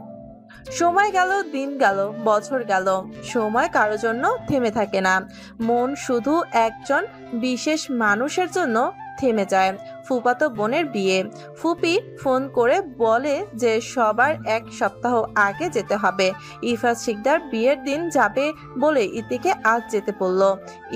ইতির যেতে ইচ্ছে করে না। আজকাল কোথাও তার ভালো লাগে না। বাবা মায়ের কথা ভেবে 2 দিন আগে যাবেন বলে জানায়। হাসপাতালে রোগী দেখার সময় বিকাল 3টা, রাত 8টা পর্যন্ত। এখন 2টা বেজে গেছে। তাই বেশি কথা না বলে হাসপাতালের উদ্দেশ্যে চলে গেল। মায়া আপু কল দিয়েছে, কাল সকালেই গুলশান যেতে বলেছেন। ইতি যাওয়ার পরে তিনি ওকে সাথে নিয়ে কেনাকাটা করতে যাবেন। হাসপাতাল থেকে রাত 10টার দিকে বাসায় আসে ইতি। তারপর 3টি কাপড় গুছিয়ে একটি ব্যাগে রাখলো। সকালে বের হবে। 4 ঘন্টার যাত্রা শেষে ফুপির বাসায় গুলশানে পৌঁছালো ইতি। একদিন বিশ্রাম নিয়ে মায়া আপু পরের দিন থেকে তাকে নিয়ে ঘুরতে শুরু করে। যেখানেই যায় ইতিকে সাথে করে নিয়ে। শপিং মলে আরো বিরক্ত বোধ করছে। কিছু কিনছে না, শুধু দোকানে দোকানে ঘুরে বেড়াচ্ছে। ইতি পছন্দ অনুযায়ী বিয়ের পোশাক কেনা হয়েছে। বিয়ে বাড়িতে মানুষ মজা করছে, তাদের চিৎকার ইতি রাতে ঠিকমতো ঘুমাতে পারেনি, মাথা ব্যথা করলো। ফুপি চা বানিয়ে নিয়ে এলো। এটা না, কি ফুপু? তোমার জন্য চা বানালাম আমি। বুঝি এখানে থাকতে তোমার কষ্ট হচ্ছে? ইতির কথা বললো না, চুপ করে রইলো। মায়া আপুর বিয়ে ও বিদায় সবকিছুর মধ্যে সবার আগে ছিল ইতি। এখন রাত 1টা বাজে। কাল সকালে গাজীপুর ফিরবে। রাস্তায় প্রচুর জ্যাম। কোনা বাড়ি যেতে 5 ঘন্টা লাগলো। ইতি আব্দুল মিয়াকে গাড়ি থামাতে বলল। চাচা গাড়ি থামান। কি হয়েছে মামু? এক তরুণী রাস্তার পাশে বসে কাঁদছে। ইতি গাড়ি থেকে নেমে মেয়েটির কাছে গিয়ে বসলো, তার সাথে কথা বলল। মেয়েটি এক চাচার হাত ধরে এখানে এসেছিল। ওই চাচা তাকে এখানে বসিয়ে গেল, আর আসেনি। ইতি বুঝলো এই মেয়েটা মেয়ে ধরার হাত থেকে রক্ষা পেয়েছে। ছোট হলেও তার বাড়ির ঠিকানা জানে। ইতি তার বাড়ির ঠিকানা জানতে চাইলো। স্কুলের পোশাক পরে বোধহয় স্কুলে থেকে এনেছে। ইতি প্রথমে তাকে কিছু খেতে দিল, তারপর তার নাম পরিচয় জিজ্ঞেস করলো। ছোট্ট তরুণী বলল, আমার নাম আফরোজা ইতি। ইতি ভুরুকুটি করলো, তারপর বলল, আমার নামও ইতি। তাহলে তো আমরা মিতা হলাম। আফরোজা ইতি জিজ্ঞেস করলো, আন্টি মিতা কি? যখন কারোর নাম অন্যের নামের সাথে মিলে যায় তারা মিতা হয়ে যায়। তুমি কি আমার বন্ধু? আব্দুল আফরোজা ইতির বাসার ঠিকানায় গাড়ি থামায়। বাচ্চা মেয়েকে নিয়ে গাড়ি থেকে নেমে পড়লো ইতি। দারোয়ান তাদের ভেতরে ঢুকতে দিল। বেল টেপার পর একজন ভদ্র মহিলা দরজা খুললেন। অশ্রুসিক্ত হয়ে তাকিয়ে আছেন। আফরোজা ইতিকে দেখি তাকে জোরে ধরে কেঁদে ফেললো। দীর্ঘ 3 ঘন্টা ধরে তাকে খুঁজছেন তারা। ইতি বিস্তারিত জানালো। লুৎফুন্নাহার আন্তরিকতা দেখালো, খাবারের ব্যবস্থা করতে চেয়েছিল। ইতি কিছু খাবে না, মানা করে। ইতি চলে যেতে উদ্গ্রীব হলো। আফরোজা ইতি তাকে তার স্কুলে আসার দাবি জানায়। লুৎফুন্নাহার তাকে আবার আসার আমন্ত্রণ জানান। ইতি কথা দিল সে আবার আসবে। চলে যাওয়ার পর লুৎফুন্নাহার মাথায় হাত রেখে হায় হায় করলেন। এত কথা বললো কিন্তু মেয়েটির নাম জিজ্ঞেস করতে ভুলে গেল। আফরোজা ইতিকে জিজ্ঞেস করলে সে বলতে পারে না, সে ভুলে গেছে। শুধু মিতা টুকু মনে আছে। সপ্তাহ 2-1 পরে লুৎফুন্নাহার ফোন করে বললেন, আজ ইতির জন্মদিন, আর সে জন্মদিনে তার মিতাকে চায়। আমার নাতনি কিছুদিনের মধ্যেই তোমার প্রতি খুব আসক্ত হয়ে পড়েছে মা। সারা দিন তোমার কথাই বলে। তুমি আজ আসবে কিন্তু মা। ইতি আজ ফিরি, এর জন্য সে যাবে বলে জানিয়ে দিল। মুন্নির সাথে কথা বলে জেনে নিল বাচ্চাদের কি পছন্দ। তারপর শপিং মল থেকে কিছু উপহার কিনলো। ইতি আজকাল প্রায় শাড়ি পরে, আজ নাসিমার সাদা শাড়ি পরলো। আফরোজা ইতির বাবার ফ্ল্যাটে বেশ সুন্দর করে সাজিয়েছেন। লোকে ভাড়া ফ্ল্যাট। এদিকে হঠাৎ আফরোজা ইতি দৌড়ে এসে তাকে জড়িয়ে ধরে বলল, তুমি আসছো মিতা? আমি জানতাম তুমি আসবে। ইতি মৃদু স্বরে বলল, আমাকে তুমি ডাকছো, আমি আসবো না কেমন করে হয়? শুভ জন্মদিন। ইতির বাবা দূর থেকে দেখছিলেন। তিনি এগিয়ে এসে বললেন, আসসালামু আলাইকুম। আপনি ইতির বিশেষ অতিথি। ওর মুখে আপনার কথা অনেক শুনেছি। লোকটার গলা শুনে ইতি থমকে গেল। এই কণ্ঠ তার খুব পরিচিত। তার শরীর কাঁপতে লাগলো। তারপর উঠে দাঁড়ালো। আফরোজা ইতির বাবার দিকে মুখ করে দাঁড়িয়ে গেল সে। ইতি ক্ষীণ স্বরে বলল, স্যার। ইতি হঠাৎ চলে গেল। ছোট্ট মেয়েটার মন খারাপ হবে ভেবে অনুষ্ঠান শেষ করে বাড়ি ফিরে আসে ইতি। সে এখনো বিশ্বাস করতে পারছে না যে স্যার বিবাহিত এবং একটি মেয়েও আছে। বাসায় এসে দরজা বন্ধ করে ফুপিয়ে কেঁদে উঠল। সকাল সকাল জানালা দিয়ে শীতল বাতাস আর মিটমিট করে মিষ্টি রোদ এলো। ইতি জানালার সামনে দাঁড়িয়ে একটা দীর্ঘ নিঃশ্বাস ছেড়ে বুকটা হালকা করে নেয়। আগের থেকে এখন একটু ভালো লাগছে। ইতির চেম্বার 3টায় থাকায় আফরোজার স্কুলে নিয়মিত ইতি যেত। হঠাৎ করেই সে যাওয়া বন্ধ করে দিল। আজ দেখা করতে গেলে মুন্নির ছেলে ও আফরুর মেয়ের সঙ্গে। সারাটা সকাল বন্ধুদের সঙ্গে কাটিয়ে দুপুরের দিকে বাসায় ফিরে তারপর হাসপাতালে যাবে। মুন্নির ছেলে দিন দিন দুষ্টু হয়ে যাচ্ছে। জোর করে আফরুর মেয়ের কাছ থেকে খেলনা ছিনিয়ে নেয়। তারপর মেয়েটি কাঁদে। কখনো কখনো দুটির খুব মিল হয়। ইতি তার পুরনো সময়সূচিতে ফিরে এলো, যার মধ্যে কোনো পিছুটান নেই। আফরোজা ইতির খাবার ঠিকমতো খাচ্ছে না। গোমরা মুখ নিচু করে বসে আছে। মুখে একটাই কথা, সে মিতার কাছে যাবে। অনেক বলার সত্ত্বেও শাওন তাকে খাওয়াতে পারেনি। লুৎফর নাহার বললেন, মেয়েটা খুব ভালো, হঠাৎ আসা বন্ধ হয়ে গেল কেন বুঝতে পারছি না। এখন স্কুলেও আসে না, 3 দিন কোনো খোঁজ নেই। তুই একবার আফরোজাকে নিয়ে মেয়েটার হাসপাতালে যা, খোঁজ নিয়ে আসবি এবং আফরোজা ও তার মিতার সাথে দেখা করে আসবে। শাওন ঢোক গেল। সে আবার ইতির সামনে দাঁড়াবে কি করে, মাথা কাজ করছে না। এই সময় লুৎফর নাহার বললেন, এই মেয়েকে আগে থেকে চিনিস? শাওন তাকালো, উত্তর দিল না। লুৎফর নাহার আবার বললেন, তোর মানি ব্যাগে মেয়েটির ছবি আছে, আজ তোর মানি ব্যাগে তার ছবি দেখলাম। এটা কি সেই মেয়ে যার জন্য কখনো বিয়ে করবি না বলে শপথ করেছিলি? শাওন চুপ করে আছে। থামলেন লুৎফর নাহার। তিনি বললেন, মেয়েটির নাম ইতি বলে আফরোজার নামও তুই ইতি রেখেছিস। আমি কি এটা ধরে নিতে পারি? হ্যাঁ মা, আমি তার থেকে দূরে থাকলেও আমার হৃদয় সবসময় তার সাথে ছিল। তাই আমি আফরোজা ইতির নাম রেখেছি, যাতে ইতি নামটি আমার ঠোঁটে থাকে। তারপর আবার বলল, হাসপাতালের নাম বলো, আফরোজাকে নিয়ে যাব। শাওন হাসপাতালে এসেছে, কোনো সিরিয়াল নাম্বার নেই। এই কারণে তাকে চেম্বারে ঢুকতে দেওয়া হয়নি। দেখা করতে এসেছে, তাই তাকে বিশ্রামের কক্ষে বসতে দেওয়া হলো। শাওন আর্জেন্ট দেখা করতে চেয়েছিলেন। নার্স বলল, ম্যাম একটু পর 30 মিনিটের বিশ্রাম নেবেন, তখন কথা বলতে সুবিধা হবে। এখন তিনি রোগী দেখার জন্য ঠিকমতো সময় দিতে পারবেন না। কথা অনুযায়ী নার্স 30 মিনিট পর শাওনকে ডাকলেন। আফরোজা চেম্বারে ঢুকে ইতির কাছে গেল। ইতি অবাক হয়েছে। শাওন ইতির ঠিক সামনে বসে আছে। আফরোজা গত 3 দিনের সব ঘটনা ইতিকে খুলে বলে এবং তাকে অনেক মিস করে। হাসপাতালের বুয়া এসে চা নাস্তা দিল। ইতির দিকে তাকিয়ে হঠাৎ শাওন বলল, ইতি। ওর কণ্ঠে এত আকুলতা ছিল, ইতি মুখ তুলে তাকালো। তারপর বলল, আমাকে ডাকছেন? আমার সাথে কথা বলবে না? কিছু বলার নেই। তুমি নিশ্চয়ই বিয়ে করেছো। স্বামী কি করেন? বিয়ে হয়নি। কেন? একে ভালোবাসি, তাকে পাইনি। ইতির প্রতিটা কথাই স্পষ্ট। শাওন চুপ করে রইল। আফরোজাকে নিয়ে বাসায় ফিরল শাওন। আফরোজা দাদি দাদি বলে লুৎফর নাহারের কাছে গেল। গলা জড়িয়ে ধরে বলল, দাদি, আমি মিতার সাথে দেখা করছি। আচ্ছা, তুমি এখন রুমে যাও। তুই কি তাকে সব কথা বলেছিস? না, আমি কিছু বলতে পারিনি। আমি তাকে অসম্ভব কষ্ট দিয়েছি মা। মা তার এই অভিমান কখনো ভাঙবে না। আফরোজা তার মিতাকে খুব ভালোবাসে। লুৎফর নাহার নাতিকে নিয়ে একটি পরিকল্পনা করেন। রাতে খাবার টেবিলে 3 জন একসাথে বসে গরম গরম ছুটি পরিবেশন করছে কাজের মেয়ে।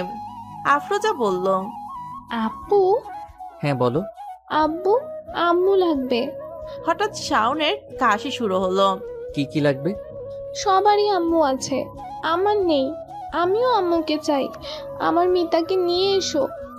শাওন শুল্কা গলা পরিষ্কার করে বলল, ইতি কি কথা বলছো? আমি আম্মু চাই। শাওন থমকে কথা বলছে দেখে লুৎফর নাহার বলেন, তুই বাচ্চা মেয়েটাকে ধমকাচ্ছিস কেন? এছাড়া আর কত বছর একা থাকবি? তোরও একটা ভবিষ্যৎ আছে, তোকেও বিয়ে করে সংসার করতে হবে। তুমি বোঝো না মা, আমি ওকে অনেক কষ্ট দিয়েছি। শাওন টেবিল ছেড়ে চলে গেল। লুৎফর নাহার বললেন, তুমি চিন্তা করো না বুবু, তোমার জন্য আম্মু নিয়ে এসে তোমার দাদি শান্ত হবে। লুৎফর নাহার রুমে এলেন। ঘড়িতে সময়ের দিকে তাকিয়ে 10টা বাজার অপেক্ষা করছে। রাত 10টার দিকে ইতিকে কল দেয়। মিনিট 5 কথা বলার পর একটা লেকের নাম বলল, যেখানে কাল আসতে অনুরোধ করলো। ইতি আসবে। কুয়াশাচ্ছন্ন সকাল। গ্রামে এখন হালকা শীত। ধান শিশির ভেজা। লুৎফর নাহার ইতির সাথে টঙের দোকানে বসলো। অনেকক্ষণ পর লুৎফর নাহার বললেন, ইতিমা, তোমাকে এখানে আসতে বলেছি কারণ আমি তোমাকে কিছু বলতে চাই। হ্যাঁ আন্টি, বলুন। লুৎফর নাহার বললেন, আমার শাওন খুব চাপা স্বভাবের, কখনো মুখ ফুটে কিছু চায়নি। আমার 2টি সন্তান, প্রথমটি একটি কন্যা, সে আর এই পৃথিবীতে বেঁচে নেই। শাওন তার চেয়ে 4 বছরের ছোট ছিল। সে তার বড় বোনকে ভালোবাসতো। সে হঠাৎ তার বিয়ের রাতে পালিয়ে যায়। আমার স্বামী তার অনুপস্থিতির কারণে ব্রেন স্ট্রোকে মারা গেছে। এরপর আর আমরা ওই মেয়ের সাথে যোগাযোগ করিনি। ধীরে ধীরে আমিও অসুস্থ হতে লাগলাম। গ্রামের ক্ষেত ফার্ম স্বামীর পেনশনের টাকায় সংসার চলতো। শাওন ভালো ছাত্র ছিল, তাই শহরের একটি কলেজে চান্স পাই। আমরা গ্রাম থেকে শহরে আসি। লেখাপড়ার পাশাপাশি ছেলেটি টিউশনি করে স্নাতক শেষ করেছে। দুর্ভাগ্যবশত একা মা হওয়ার কারণে আমি এখানে অবদান রাখতে পারিনি। এমনি স্নাতক শেষ করার পরে চাকরি পাওয়াটা ছিল বিদ্রূপের বিষয়। তারপরও সে কয়েকটা টিউশনি করেছে। এতক্ষণে আমি প্রায় মরি অবস্থা। জানি না কত রাত সে আমার সাথে হাসপাতালে ছিল, যদিও কখনো বিরক্ত হয়নি। তার কোনো বন্ধু ছিল না, তাই সে প্রতিদিনের ঘটনা আমার সাথে গল্প করে বলতো। হঠাৎ রাস্তায় একটি মেয়ের সাথে দেখা এবং তারপর তাকে টিউটর করা সব বলেছে। সেদিন মেয়েটির জন্মদিন ছিল। শাওন খুশিতে প্রস্তুতি নিচ্ছিল। হঠাৎ আমার শরীর খারাপ হয়ে গেল। আমাকে নিয়ে হাসপাতালে ছুটে গেল। ডাক্তারকে পরে পুলিশ ভুল অপারেশনের জন্য গ্রেপ্তার করেছিল এবং ততক্ষণে আমার মাদ্রাজে পৌঁছে যাই।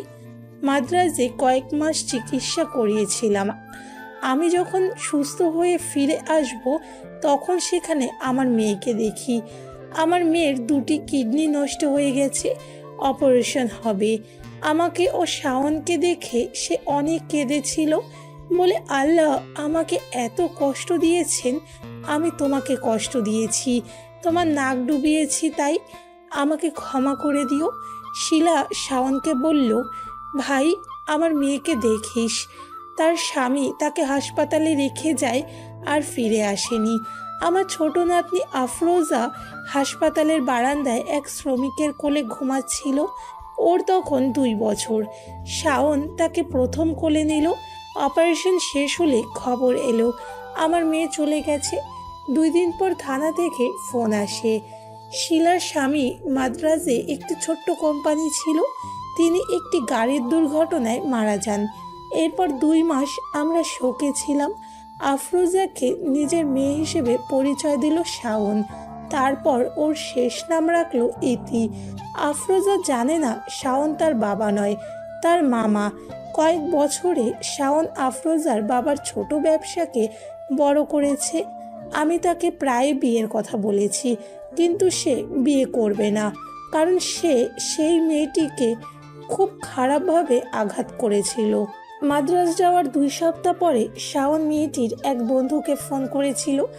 সেই মেয়েটি ভয়াবহ দুর্ঘটনার কথা বলে এবং জানায় মেয়েটি 2 সপ্তাহ ধরে কোমায় রয়েছে।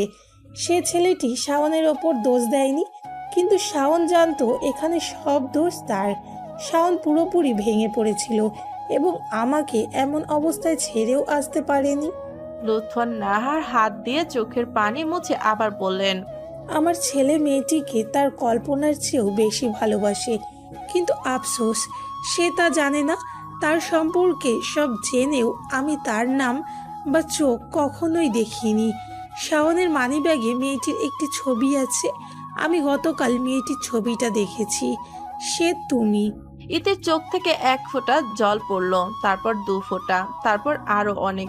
লুৎফর নাহাত হঠাৎ ইতির হাত ধরে বললেন, তুমি আমার ছেলেকে বিয়ে করো মা, তার অগোছালো জীবন নিখুঁতভাবে গুছিয়ে দাও। শাওন যে তোমাকে ছাড়া অসম্পূর্ণ থেকে যাবে। সন্ধ্যা 6টা বাজে। ইতি ব্রিজের উপর দাঁড়িয়ে আছে। কিছুক্ষণ পর শাওন এলো। ইতিকে দেখে সে একটু অবাক হলো। শাওন বলল, ইতি। ইতি শাওনের দিকে তাকালো না, সূক্ষ্ম গলায় বলল, বলুন স্যার। আমি আর তোমার স্যার নই। চিরদিন থাকবেন। শাওন কথা খুঁজলো, বলল, প্রতিদিন এখানে আসো? হ্যাঁ, পুরনো স্মৃতি আলিঙ্গনে আবদ্ধ করি। ব্যথা করে না? সব কষ্ট একে একে সুখের কাছে বিলিয়ে দিতে হয়। হাইওয়ের রোড হর হামেশাই বাসছে, বাতাস ঠান্ডা। ইতি গম্ভীর ভঙ্গিতে সামনের দিকে তাকায়। সে একবারও শাওনের দিকে তাকায়নি। হঠাৎ কণ্ঠ তুলল ইতি, স্যার। বলো। আমাকে বিয়ে করবেন?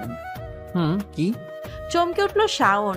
ইতি ঘুরে দাঁড়ালো, শাওনের দিকে তাকিয়ে বলল, চলুন বিয়ে করি।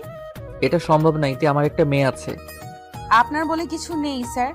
এখন থেকে আপনার যা আছে সবই আমার। আফরোজা আমারও। শাওন 2 আঙ্গুল দিয়ে নাকের মাঝখানে রাখলো, চোখ বন্ধ করে ভাবছে। ইতি হঠাৎ তাকে জড়িয়ে ধরলো। হতভম্ব হয়ে গেল শাওন। 1 সপ্তাহ পর খুব ধুমধাম করে বিয়ে করলো ইতি আর শাওন। আফরোজা ছুটতে এসে শাওন আর ইতির মাঝখানে বসে খুশি মনে বলল, আজ আব্বু আর আম্মুকে একসাথে পেলাম। আজ থেকে আমি আমার আব্বু আম্মুর কাছে থাকবো। লুৎফর নাহার রুমে এলেন। আফরোজাকে বললেন, আজ না বুবু, আর একদিন থাকবে। আজ তুমি দাদির বিছানায় যাও। দাদি, আজ নয় কেন? লুৎফর নাহারের দিকে অসহায় দৃষ্টিতে তাকিয়ে আছে আফরোজা। তিনি এখন এই ছোট্ট মেয়েকে কি করে বোঝাবেন আজকে কেন নয়। লুৎফর নাহার আফরোজাকে পুলুব্ধ করে রুম থেকে নিয়ে যায়। ইতি বিছানা থেকে নামলো, তারপর আয়নার সামনে দাঁড়িয়ে নিজের দিকে তাকালো। প্রতিটা মেয়ের স্বপ্ন একদিন বউ হওয়া। শাওন এগিয়ে গেল, পেছন থেকে ইতিকে জোরে ধরে বলল, কি দেখছো? আমাকে? খুব ভোরে ঘুম থেকে উঠলো ইতি। লুৎফর নাহারকে রান্নার সাহায্য করছে সে। আফরোজা এগিয়ে এলো, ইতির হাত ধরে টেনে নিয়ে বলল, আমি খাবো। ইতি আফরোজাকে পরোটা মাংসের ঝোল মাখিয়ে খাওয়াচ্ছে। হঠাৎ শাওন ডেকে উঠল। ইতি? আফরোজা বলল, জি আব্বু। ইতি বলল, হ্যাঁ। 2 হাতে 2টি শার্ট নিয়ে শাওন অবাক হয়ে তাকিয়ে আছে। লুৎফর নাহার হাসতে হাসতে চেয়ার টেনে বসলেন, তারপর হাসি মুখে বললেন, কাকে ডাক দিচ্ছ বাবা? কাউকে না। ইতি কিছুক্ষণ পর রুমে এলো। শাওন আজ যে পোশাকটি পরবে তা বেছে দিল। গম্ভীর ভাব নিয়ে এগিয়ে এলো শাওন। পেছন থেকে ইতিকে জড়িয়ে ধরে ওর কানের কাছে ঠোঁট রেখে ফিসফিস করে বলল, ভালোবাসি বউ। 6 মাস পর শাওন অফিস থেকে বাসায় এসেছে। শাওনের মুখে মিষ্টি গুজে দেন লুৎফর নাহার। শাওন কথা বলতে পারছে না। আফরোজা বলল, তাড়াতাড়ি খাও আব্বু, তারপর আমরা মিষ্টিটাও খেতে হবে। শাওন মিষ্টিটা শেষ করে জিজ্ঞাসা করলো, আজ এত মিষ্টি কেন? তুমি বাবা হতে যাচ্ছ, আমি দাদি। আর আমি বড় আপু। শাওনের চোখ বড় হয়ে গেল। জিজ্ঞাসা করলো, ইতি কোথায়? আব্বু আম্মু ঘরে। শাওন রুমে এলো, ইতিকে জোরে ধরে কপালে চুমু দিল, তারপর হঠাৎ করে তুলে নিল। আমি আজ ভীষণ খুশি এবং তুমি আমাকে এই সুখ দিয়েছো। ইতি লজ্জায় লাল হয়ে গেল। সে শাওনের বুকে মুখ লুকিয়ে দুর্বল গলায় বলল, আপনাকে একটা কথা বলবো? একটা বা যত খুশি বলো, আমি সব শুনবো। ইতি শাওনের গলা জোরে ধরে ঠোঁটে কানের লতিতে স্পর্শ করে ফিসফিস করে বলল, sir, I love you. Shaon ইতিকে বিছানায় বসিয়ে দিল, তারপর তার পেটে হাত রেখে আস্তে করে বলল, ভালোবাসি আমিও।